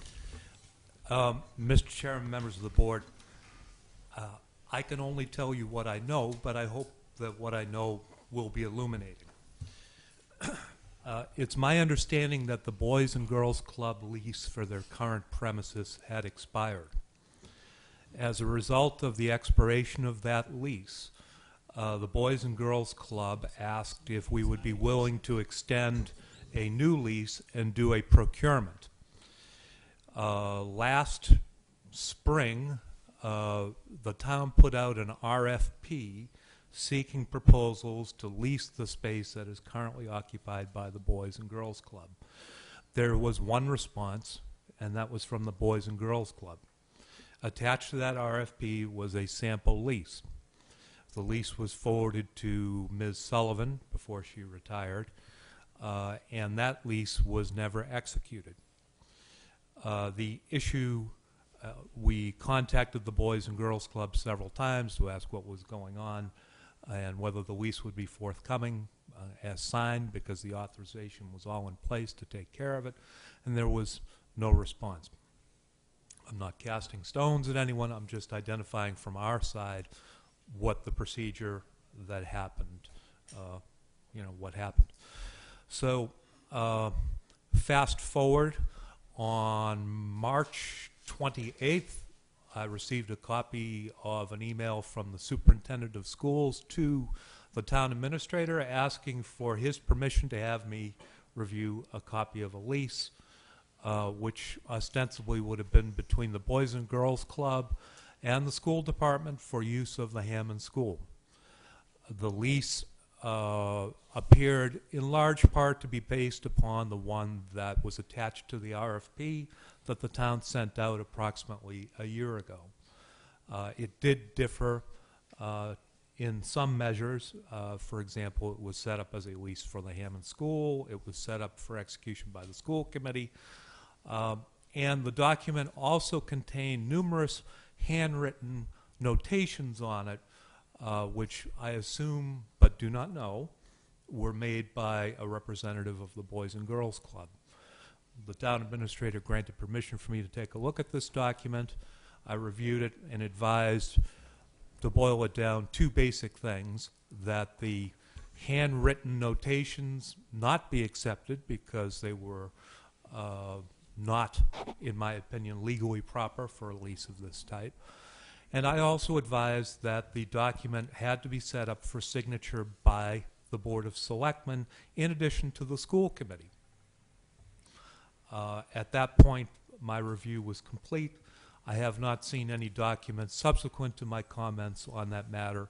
I do not know if there is a revised lease. I do not know if there is an executed lease. I do not know if there is a lease valid or invalid. At this point, just respectfully direct your attention to the provisions of Chapter 40, Section 3, which is the law that relates to the disposition of school property that is not in use. I'm going to read just from the pertinent provisions, which are the second and third paragraph. It provides as follows: notwithstanding the provisions of this section, a city or town, with the approval of the school committee, may rent or lease any school building not in actual use. Okay, two important things there. A city or town with the approval of the school committee may rent or lease any school building not in actual use. The Hammond is not in actual use. The school committee, the town may lease it with the approval of the school committee. The statute, when it uses the word town, means the executive branch of the town, meaning the Board of Selectmen, which is why I advised that the lease would have to be revised to reflect the Board of Selectmen's authorization of the lease. I'm going to read on. The terms of any such rental or lease shall be as approved by the school committee. So the school committee under Chapter 40, Section 3 has the authority to decide what terms should be in the lease. As a practical matter, although the law provides that, the fact that the Board of Selectmen is the body that actually has to execute the lease, I think suggests that this board has a role in determining what the terms of the lease are. It then goes on to talk about terms. Let's see, the terms of any rental or lease shall be as approved by the school committee, provided that no school building not in actual use shall be rented or leased for an initial term longer than 10 years, but with renewal options if approved by the school committee.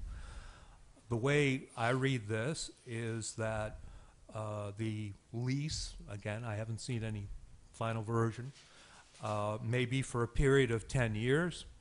It may have a clause in there that allows renewals for whatever period of time is appropriate, but it's my opinion that once you cross that 10-year threshold, that is going to require a trip to town meeting for any option that goes beyond the 10 years to be effective.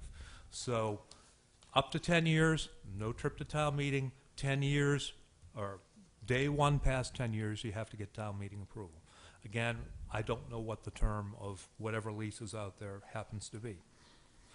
Says extensions of consecutive terms. With the approval of the superintendent of schools. Yeah. The school committee. The There's been a question about what would happen to the revenue that was taken in. I'll just read from the statute very briefly. It provides the monies received from such rental or lease shall be kept separate and apart from any from other city or town funds in the town treasury, and may be expended by the school committee without further appropriation for the upkeep of the facility so rented or surplus space which is so rented. Provided, however, that any balance remaining in such account at the close of the fiscal year shall be paid into the general fund of such city or town. And provided further that in a city or town which accepts this proviso, and I don't know that the town has accepted what I'm about to read, any such balance shall remain in said account and may be expended for the upkeep and maintenance of any facility under the control of the school committee. That last provision wouldn't kick in unless there was a town meeting vote somewhere in the record that said, we accept the proviso in the 4th paragraph of Chapter 40, Section 3. That's what I know. Well, with that in mind, what we have found in our packets tonight, right from the beginning on the first page, has a term that's inconsistent with the statute, because it talks about a 10-year term with an extension for an additional 10 years. And when you kick in that additional 10 years without a town meeting authorization, you may have an issue.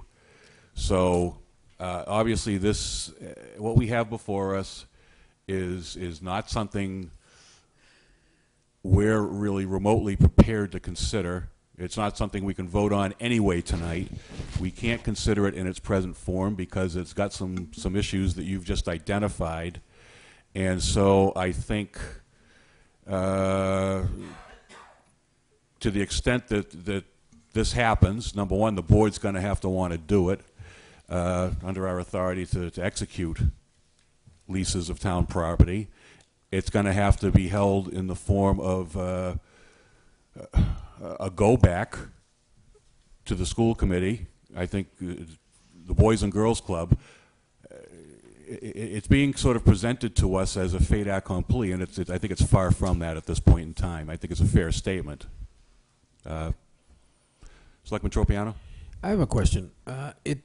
What doesn't seem logical is that the school department wants to keep control of the building, because they could simply give it back to us. I mean, it's in their authority to release it back to the town. We're not going to use the building anymore, and it's yours. Mr. Chairman, if I might Yes. interrupt Mr. Trapiano. Yes, yes, please. I know that we are in receipt of a letter from the school department turning the building back over to the town. So then if it's been turned back over I to don't us... know if there was ever a letter rescinding that, but we did receive a letter that the school department was no longer going to use that building and that they were turning it back over to the town as of whatever the last day of a particular month was. Okay, It was so in the let- fall, let- but so let- to that point, I believe me- Attorney Bowen has some information on the second piece of that. Well, let me just finish what I wanted to say first.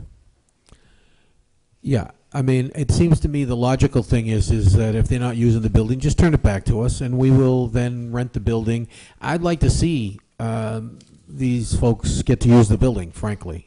Between you and I'd love to see them use of the building. I think it's a good and appropriate use of the building, and I think that they should be in there. But I don't want to run into any of these issues, the 10-year issues, all these kinds of things that can come up over the course of time while they're in the building. Plus, you know, if we are renting the building, then the building's, the money goes into our account, we're maintaining, we're doing whatever. You know, we're making sure that the things are okay, the roof is good, the leaf's appropriate, you know, all the kinds of things like that. You know, and there's no sort of automatic revolving account, because that's basically what you have there, right? Is a built-in revolving account?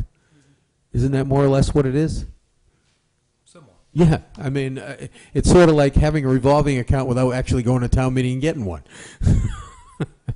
And, you know, these things, revolving accounts, we always try to keep them to the minimum because they're never a good thing. They're always bad. There's always, you know, there's always some issues surrounding a revolving account in my estimation. So I would just like to see them just say, okay, here's the building back. Now give it to them and let us handle it. I mean, I think it should be relatively simple. Attorney Bowen, to the point of in whose control the building is presently. The building remains in the control of the school department. Chapter 40, Section 15A sets out a very definite process for the transfer of custody and control of any building in town. Every building is presumed to have a custodian. In this case, the custodian of the building is, in fact, the school department.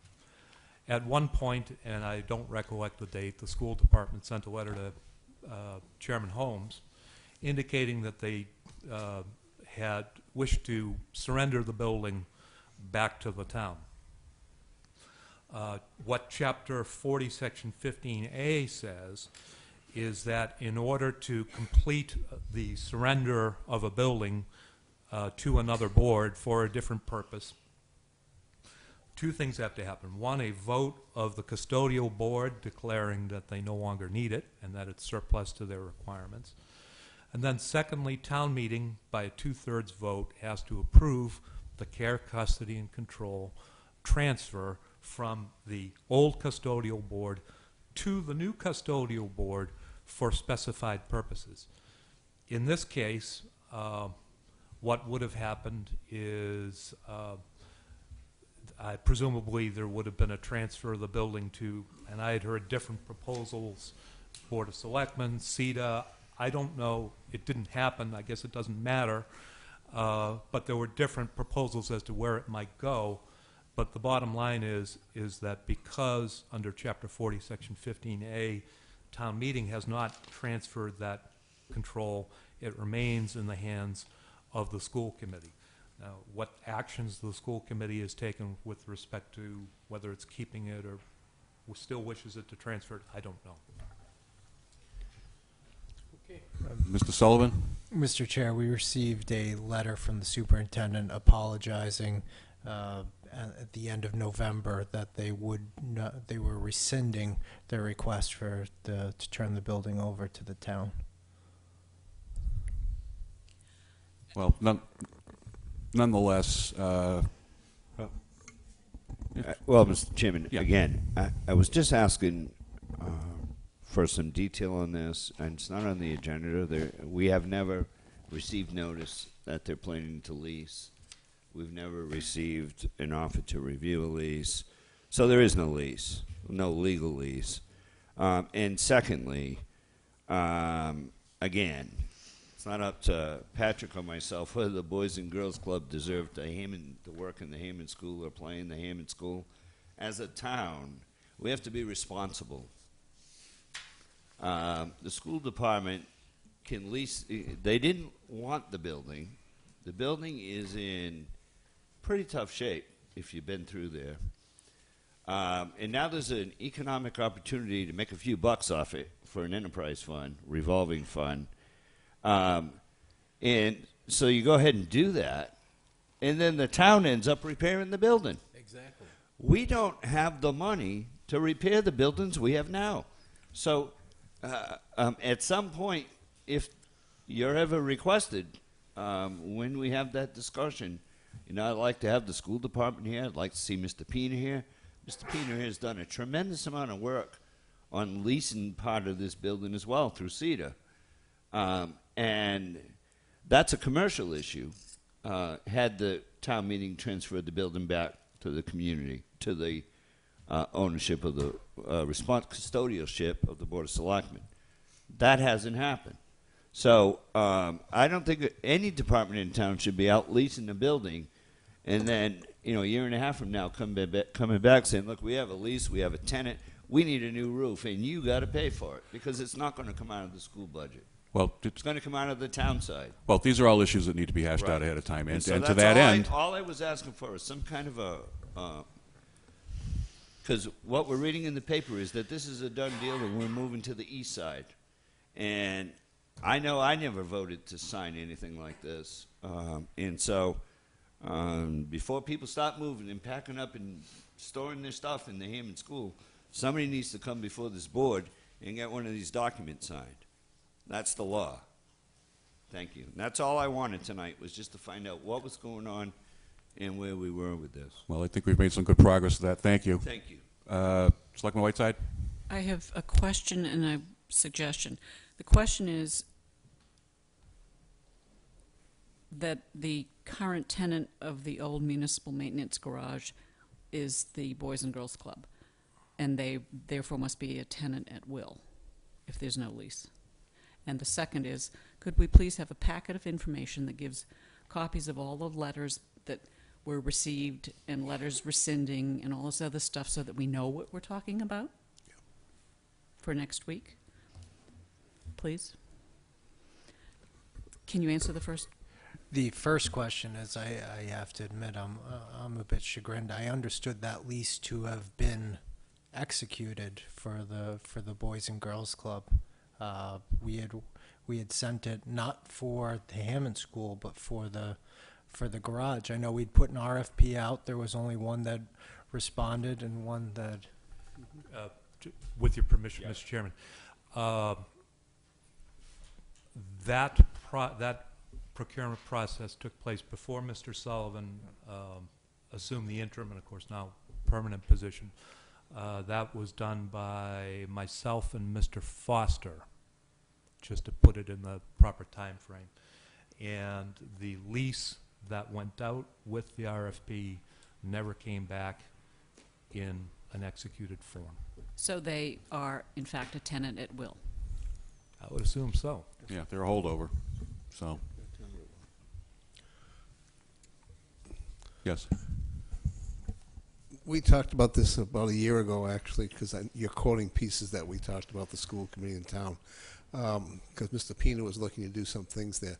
Did we ever get a final determination on the actual building, whether or not the land or anything that had been gifted to the town, were there any restrictions on whether that building had to stay an educational building or not? Because I thought that was an issue that we had, that if it's going to be used, would have to be used for educational purposes or something to that effect. Do you remember that at all? It's about a year ago. Yeah, with your permission, Mr. Chairman, yes, I do remember that, and the answer is no, because at the time, the thinking was, or there was a proposal floating around that the building go over to CETA. Yes.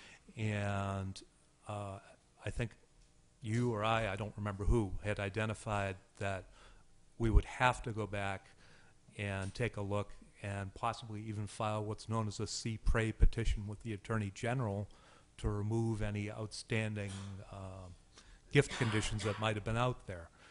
I think we never moved on to that phase because simply the idea of moving it over to CETA never moved forward. Yeah. So that's still a possibility we have to deal with. If it's going to be used for other than educational purposes or anything that falls within the broad penumbra of education, to use our Supreme Court's favorite phrase, yeah. Okay. I just wanted to make sure we had nothing had changed. Nothing had changed. Thank you. Okay. Well, obviously we have a lot to chew on here, and it's not going to happen tonight. So, with that in mind, we will get this either next week or the following week on the agenda. We will have to figure out when we get the various people in here to talk about it, because I think that's important to our understanding of the use of the building. Well, Mr. Chairman, there's no need for an agenda item unless someone requests a lease. The board has not received any official notice from anyone of any intent to lease, other than a newspaper article. Well, fair enough. I'll wait until we hear that request before I put it on the agenda. I'm assuming, Selectman Holmes, that it will be forthcoming once they hear about this discussion. And that's fine, but I mean, we shouldn't be discussing a lease that doesn't exist, that I know of. I'd rather hear Mr. Pina's plan that he's been working on for quite some time with Cedar about that property before we even hear about a lease, because it may interfere with what this is. I mean, who knows? But we're spending a lot of time down working on that through CETA, expending funds and hours, and if somebody else has already got a plan to lease that building and Mr. Pina doesn't even know about it, that's a problem. So that's why I wanted to bring it up tonight. But I wouldn't put it back on the agenda until somebody actually requested a lease.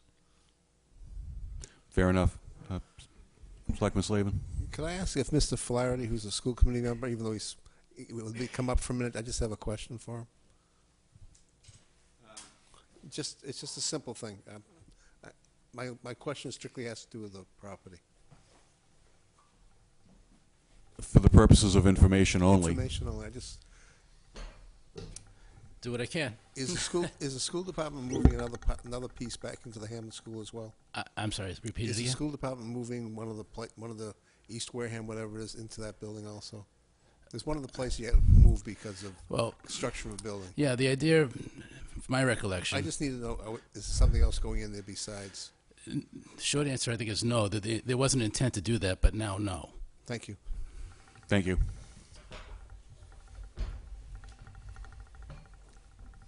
All right, I think that takes care of a very thorough discussion on that topic. Next, please. Have a discussion and favorable action vote on June 18th, 2013 special town meeting warrant articles. Yeah, just one issue. We don't have the warrant articles in our packet. With that in mind, and also, I'd suggest that we jump.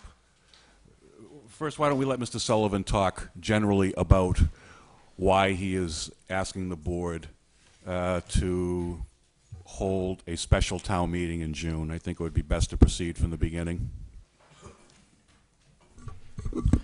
Thank you, Mr. Chair. One of the issues that we speak about every year is how the transfers, the year-end transfers being done in April is, for lack of a better term, it's almost brutal trying to put those together. I see this as an opportunity to make sure that we have the proper year-end transfers. A year ago, or I believe it might have been 2 years, I'm trying to remember, we did the Municipal Relief Act with the year-end transfers. However, we appropriated beyond the 3% or $5,000 limit through each of the departments. 2 years ago. So that's something we try to maintain, that we make sure that we stay within the DOR compliance. The other item is, after we had submitted the annual and special town meeting warrant for April, we had a severe incident that Selectman Holmes had brought up. Both of our ambulances over the weekend went out of service for several days. We ended up having to use an ambulance from Marion. There was still coverage. We had an ambulance there, but that's simply not right for the town to have an EMS service and have no ambulance available. I believe that we need to do something about that. And part of that's going to be in the EMS budget for FY14 as an offset receipt, is to put a capital item. That capital item line would be approximately $70,000 to $75,000 for the first year lease of a multi-year lease of an ambulance. We have money coming from Walmart when they have an occupancy permit for public safety vehicles. However, that's when they have an occupancy permit, and if you're building an ambulance, it takes 6 months from the first payment. I don't believe we can wait till Walmart has the occupancy permit to do that. That's one of the main items as well. We also really need to address, and after speaking with the Capital Plan Committee, of which I'm a member, with the Finance Committee, and even members of this board, we have issues with our police cruisers. Roughly, right now, all those brand new shiny ones that we call new have approximately 115,000 miles on them. The expenses on them are starting to outweigh their general value. We need to bring some cruisers in. I would think that's one of the articles we're going to have to bring forth. We have no real funding mechanism for that. We're going to have to see whether the stabilization fund is what we would use for that. So that is an item that would be brought forth as well. The rest would be the collective bargaining placeholders on there. Also, it's something that we'll bring forward from Mr. Campina if he is changing his plan, and it's a substantial change to what he came before town meeting. That's something we'll have to rescind the previous article and vote on a new article. It's just too far outside the scope of the previous article. One thing I'd like to bring forward is The costs of these special elections, or an election, is roughly $15,000. The cost of a town meeting would run you between $2,000 and $3,000. That's with printing the warrants. That's also with the police details on there. Specific, the longer you go, the extra day you go, it would cost more. It looks like this, I would anticipate that being one night with the articles on there. And I'd be open to any questions and or comments. Well, we'll go around the horn here. Selectman Whiteside?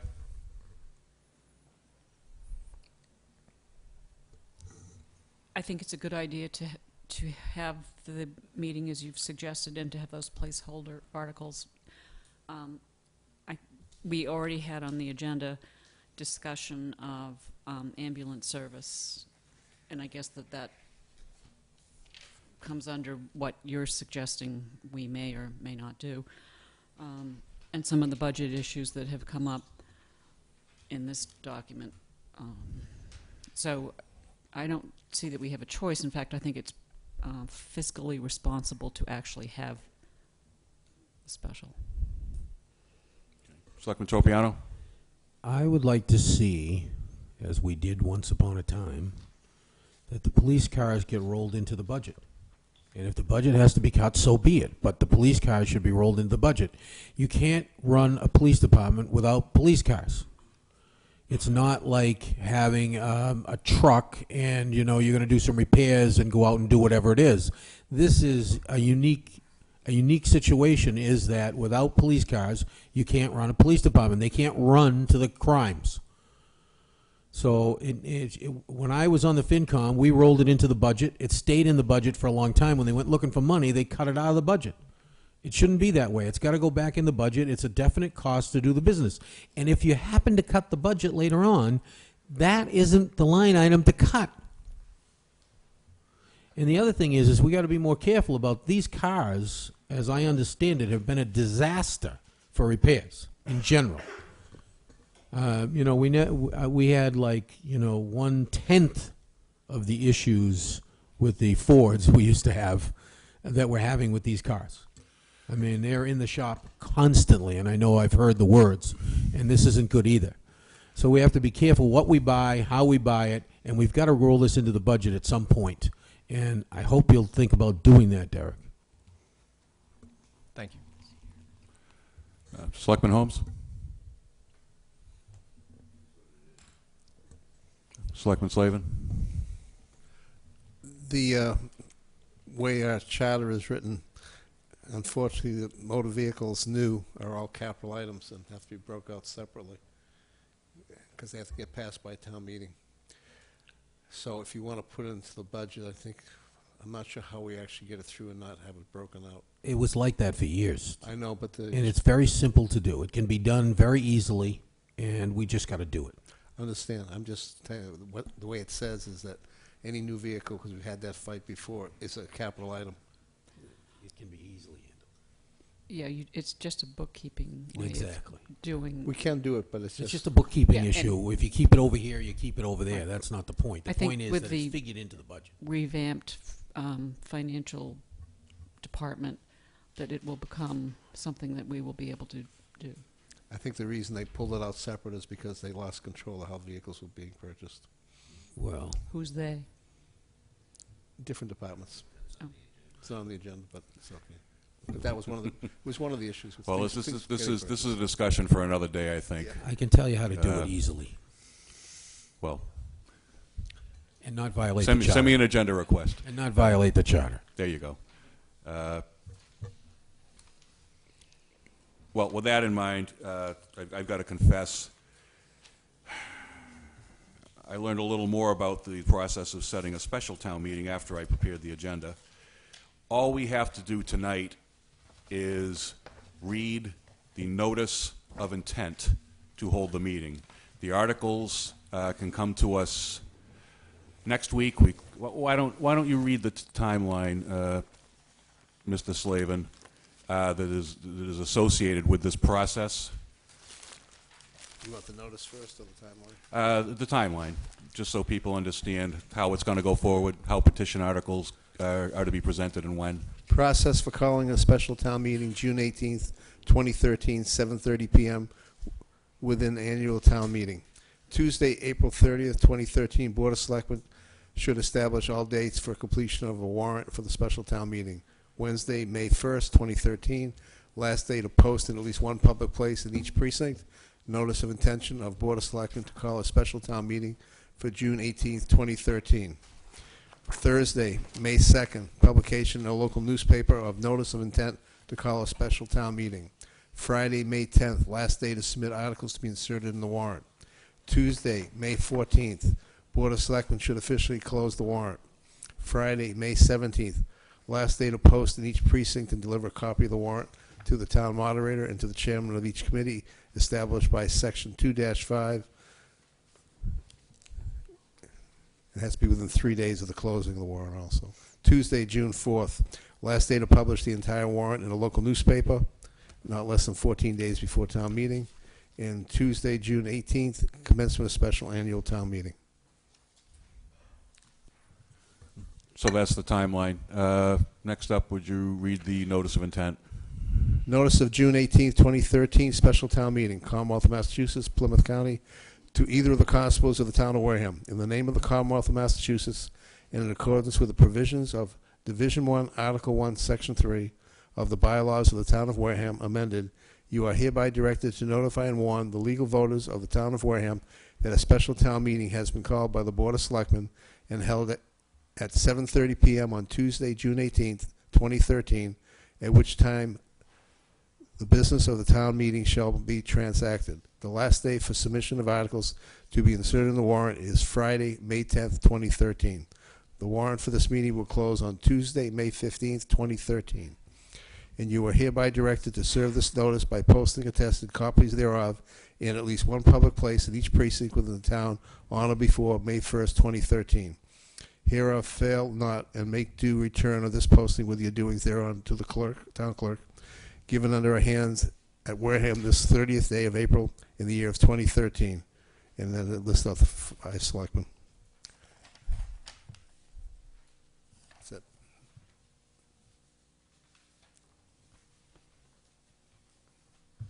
Well,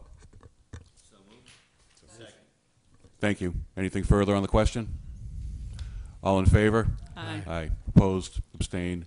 0-0. 5-0-0. Thank you.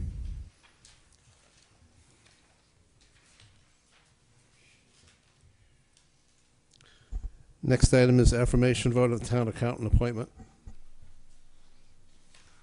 I was going to suggest that we flip-flop this item or take it up after we discuss the item H, discussion of the draft management letter. Your discretion. I think that would be appropriate. Okay, go ahead. A topic of quite a bit of interest has been the receipt of the draft management letter from Powers and Sullivan.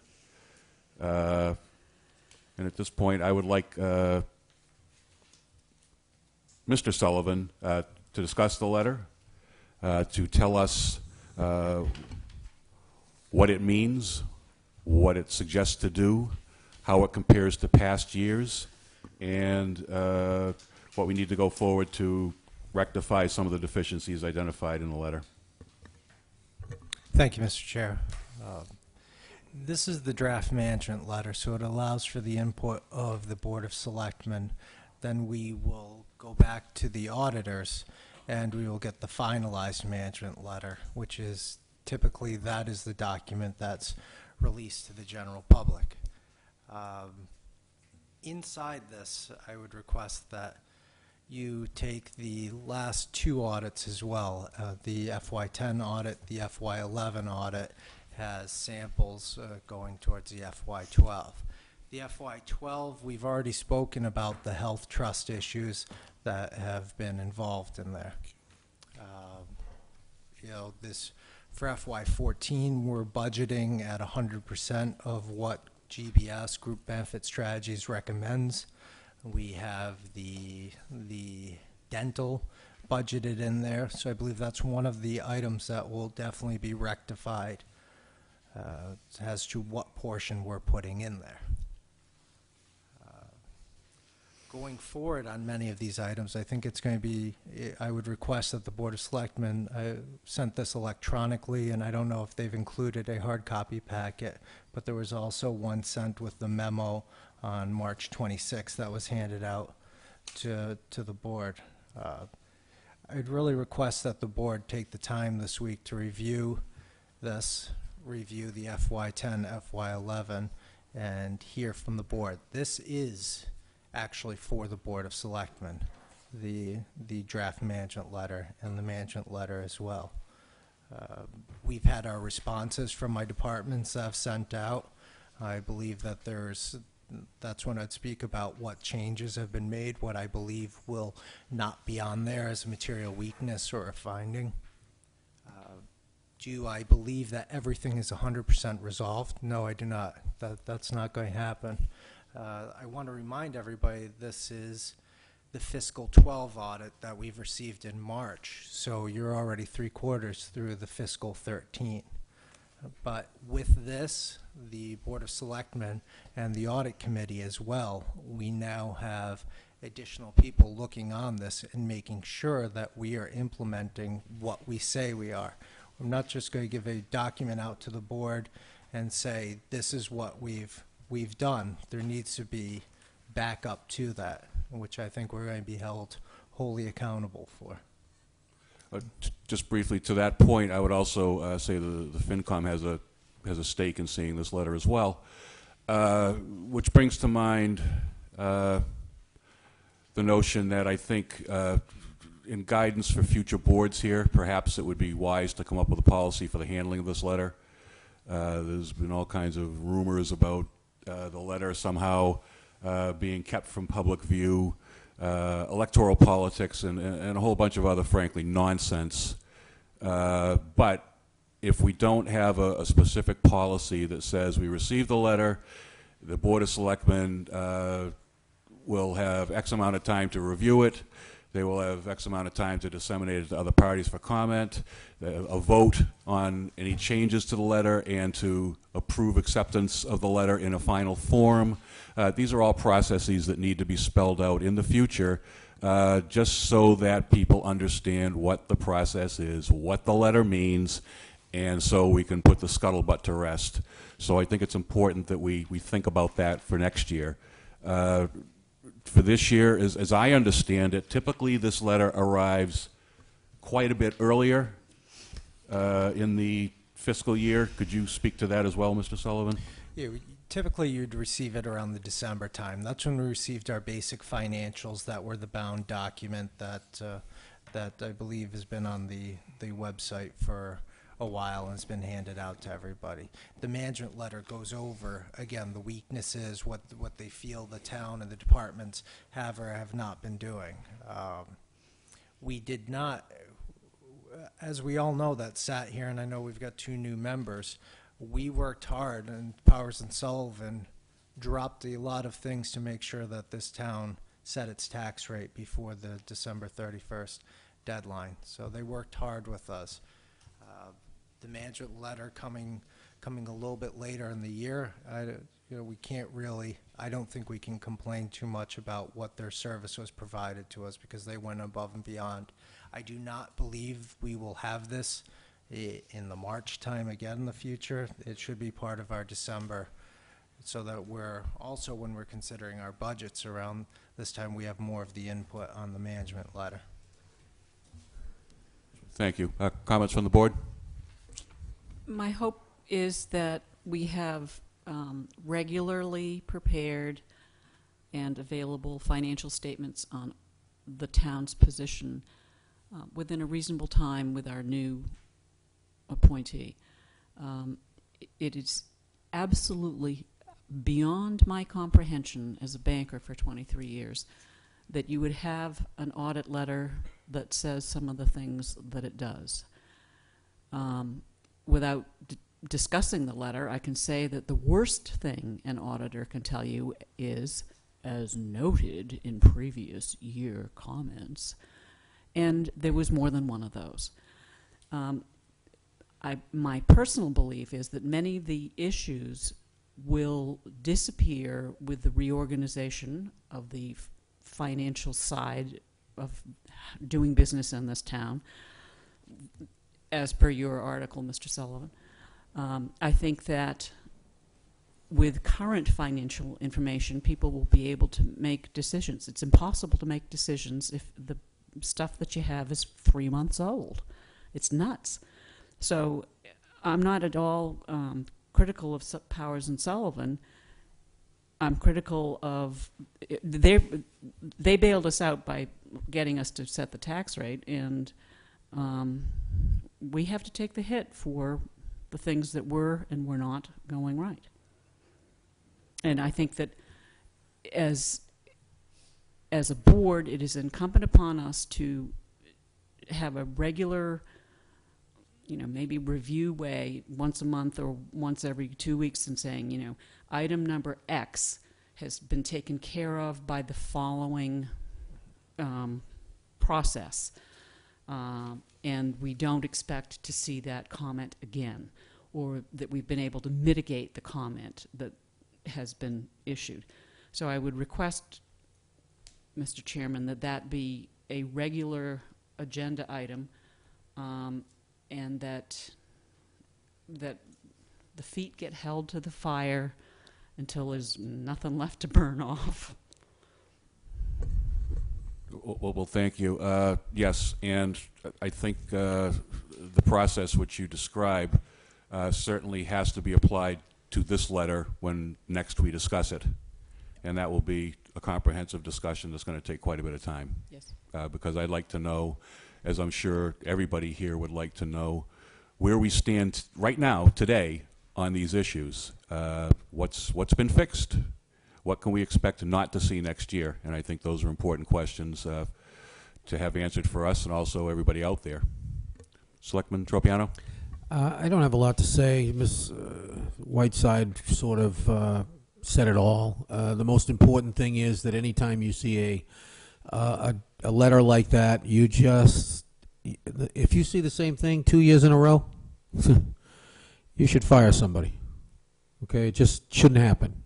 I mean, it should be corrected immediately in order to, and it makes you look better, and it makes your finances better, it makes everything better. And so I totally agree with you on this. It's we've got to get a handle on it. We got to do it quickly. I think that's in general. The one thing they forgot to say in the management letter is, "Hey, you don't have any money," which of course we all know. Thank you. Selectman Holmes? Selectman Slavin? I've already made my comments before about getting our reports on time. If you look at the management letter, we've actually made some progress. The biggest issue has been having a consistent town accountant, and there's issues over the last 2 or 3 years. The management letter, for a couple of years, there was just a carbon copy of the year before. We've actually made some progress in the last year, and the person who we're hiring as a town accountant has made that progress in the last 6 months. So I would expect a lot more to happen. Okay, well, thank you. Anything else? Next item, please. We haven't affirmed the vote of the town accountant. We can do this by doing nothing, because it's effective as of today anyways, if we don't vote. Or we can make a motion. I would like to go on record as saying that what I've seen of that individual so far is that said individual is going to make a big difference. And I think that it would be incumbent upon us to affirm the appointment and show our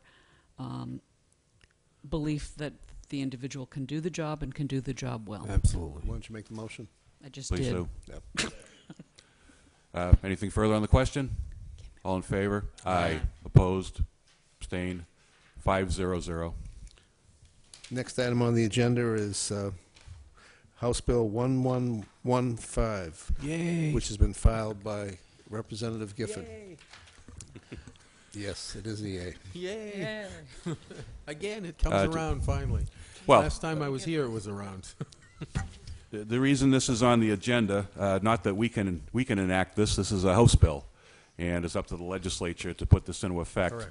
Correct. What House Bill 1115 calls for is for trailer parks. I mean trailers rather. Mobile homes. please. Mobile homes. Yes, Could sir. the clerk Use read it correct into the terminology record? here. Mobile. Well, I'll read it. House Bill 1115, an act relative to the definition of low and moderate income housing, by Ms. Gifford of Wareham, a petition of Susan Williams Gifford relative to the definition of low and moderate income housing. It's been referred to the Joint Committee on Housing, so it's been filed and referred out to committee already. And this is what the bill would do. Section 1, the second paragraph of Section 20 of Chapter 40B of the General Laws, as appearing in the 2000 official edition, is hereby amended by adding at the end thereof the following. Low and moderate income housing shall also include mobile homes and group homes, manufactured homes, in-law apartments, and any first-time home buyers participating in any federal or state assistance program. So this is another attempt to try to get these types of properties considered as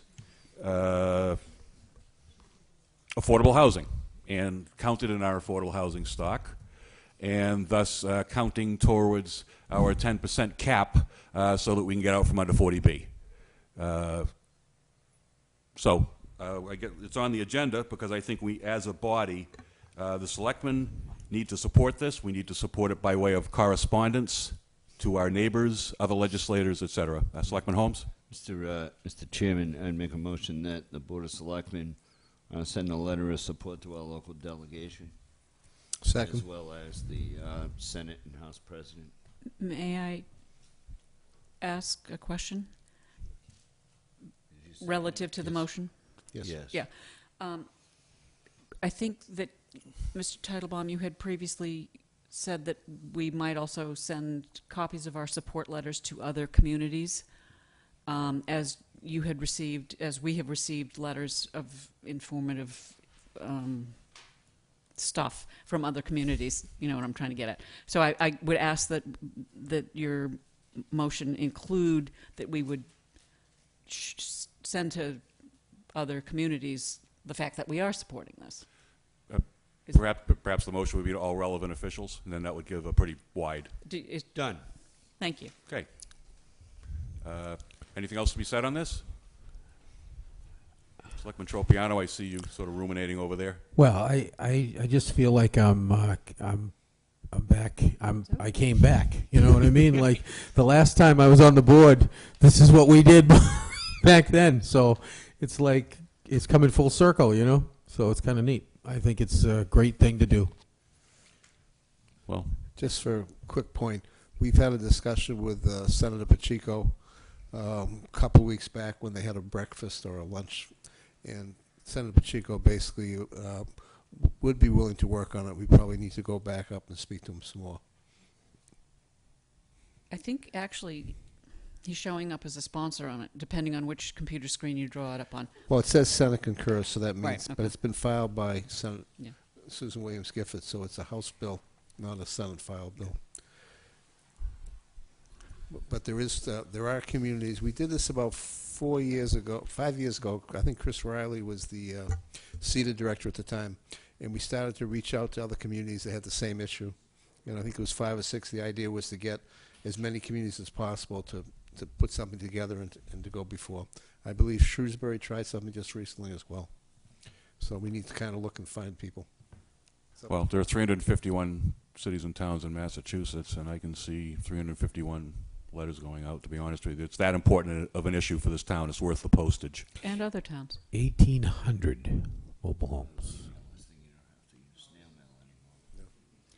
Mr. Chairman, you have a question? Well, this isn't a public hearing, but if the rest of the board is so willing, I don't have a problem. perhaps we can hear from this gentleman. I don't have a problem. Listen again. Come on up to the microphone, please.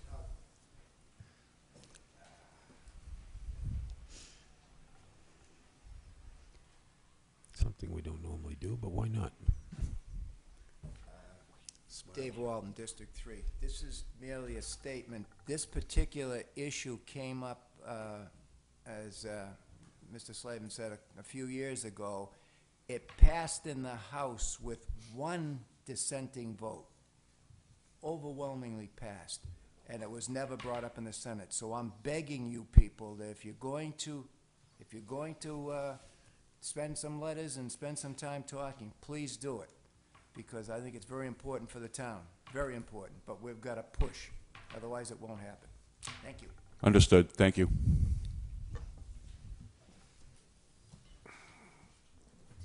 Call for a vote on the, did we vote on it? Did we vote on it, Mr. Clerk? Okay, Well, yeah. Okay, anything else? All in favor? Aye. Opposed? Abstained? 500. We did, yeah, we did. Discussion of ambulance service. I think we already covered that one. I just want to, very quickly on this, to me, the ambulance service is almost a duplication of our school bus issue. You know, we have a system which is a safety issue, which is ambulances, and the town doesn't seem to have the ability to keep, and maintenance and keep things running and have a plan in place to replace equipment when it's necessary. So they really mirror each other. I think we need to look at the actual net revenue. I know I pulled some paperwork recently, and we had, I'm not going to put a figure out there because it will make it sound worse than what it is, but we had a fairly good-sized number of uncollectible, what I consider uncollectible receivables. The issues are there are expenses. It's the way the money works through. The bottom line is I just want to see whether it's a profitable enterprise as it is, and we need to analyze what we have to see what's the best way to go forward with the ambulance service at this point in time. So we need to get some numbers that are there, because what gets billed is not what gets paid, because the insurance companies don't pay what's billed. There's different ways. Medicaid doesn't pay what's billed. People unfortunately can't afford to pay. It goes into an uncollectible type of thing. It sits over 180 days, whatever, just sits, and we need to take a look at it. I believe the company that does, Coastal, that does the work for the town, almost every town, is a small company. They do the best they can, but I don't think it's not working number-wise right now, and that's what I have. And I can't guarantee I'm right. I'm just looking at what I have for revenues coming in, gross, net, and what's sitting out there, and I have some issues. We need to kind of get some answers. Selectman Tropiano? Actually, once upon a time, we had this enterprised. It was an enterprise fund. Yes. And we quickly found out that because of the costs of, first off, replacing the ambulances, when you added that in, and then you add in the uncollectibles and the amount that's actually paid from the billing, it was no longer an enterprise fund. It doesn't really put a lot of money into our pockets. You know, as like an enterprise fund's supposed to do. So we took it out of the enterprise fund. And I think we ought to pursue anything we can in alternatives to help defray the cost of this. And I think there are other alternatives. I don't want to say what they are right now, but I think there are some other things that we could talk about. Well, I think we need to get a handle on, especially we have to figure out the receivables, whether they have any value, whether it would be wise to sell them off, whether anybody would buy them. Collection agencies do tend to buy these things, and sometimes they buy them short, but they can give us some money as opposed to the no money that we're getting on them. So these are all things that need to be reviewed, investigated. It's another task for Mr. Sullivan to think about to try to get us a better picture of this. Could you have that in about an hour? 45 minutes. But Selectman Holmes? Thank you, Mr. Chairman. Unlike other departments, this is not a department in the town. Some may argue technicalities, but this is a business. It's a medical business. Yes, it is. And I know I've spoken to Mr. Sullivan over there several times. It's not a town department. It's a business. And we don't run it like a business. We fault the school department for buses. And quite frankly, I'm to the point after getting Saturday and Sunday morning calls from our firefighters that if we're not going to give it and treat it as a business, then we get rid of it. That's where we're at. This pussyfooting around with it is unacceptable. We're ripping off the taxpayers by not treating it as a business. It's a safety issue. I have a whole list of things when it comes to the ambulance department. But if we're not going to run it as a business, then get rid of it. Because I happen to use the ambulance service. And I had a woman call me, and she was over near the Bourne line. That ambulance showed up from Marion. Unacceptable to even send her a bill for collectibles. Because we should have been able to provide service from Onset or from the town of Wareham. So when it comes back up and we begin to discuss that, I think we either treat it as a business or get rid of it. It's not a town department and can no longer be run that way. Those are my thoughts. Thank you. Anything else? Selectman Slavin? Any town business not anticipated 48 hours before the meeting? I have some. No, it's a business. I have some. I think we just took care of that business. Mr. Titlebaum? Yes. I have some. I don't know how many of you are ever on the internet, but this has been circulated, and I found out about it a couple of days ago, so technically it comes in under the 48-hour rule. It's a picture of the two main characters from The Lion King, and on the top it says, "Look, Simba, everything that..." I can't read through the paper. "Look, Simba, everything the light touches is Cape Cod. What about that place with the shadows? That's Wareham. You must never go there, Simba." Now may I speak? I haven't seen that. May I speak? Yes.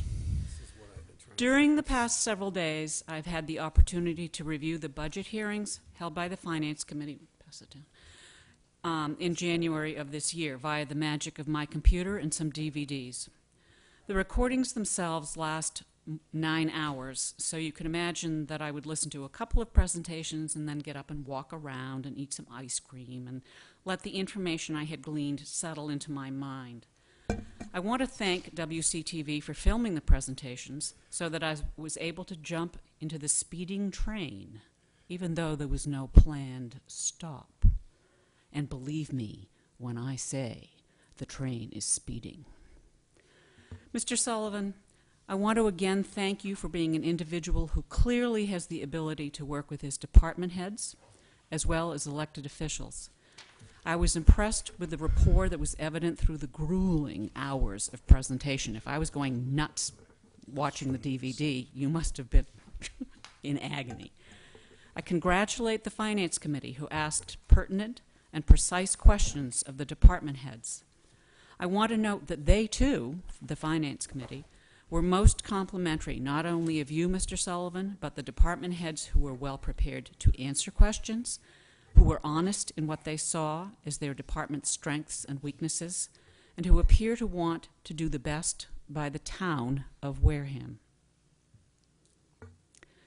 I want to talk about Shakespeare's masterpiece, Hamlet.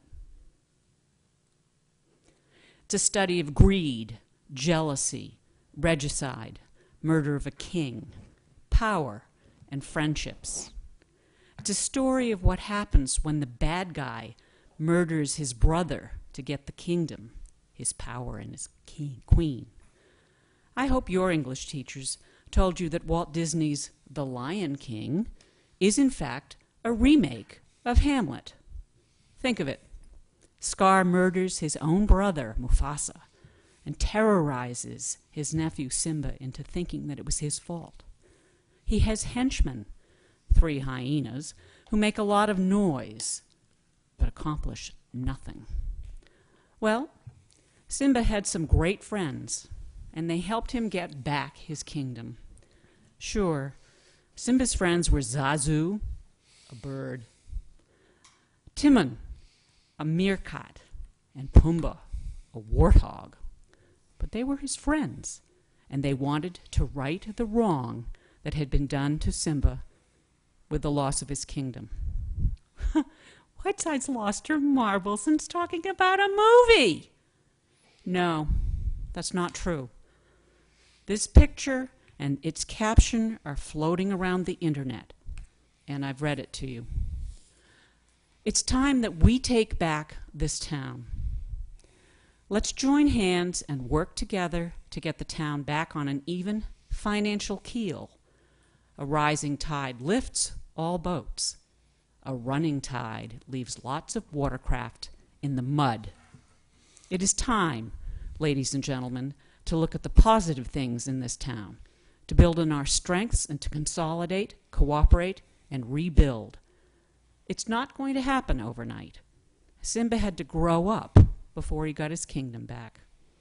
But always, he had friends.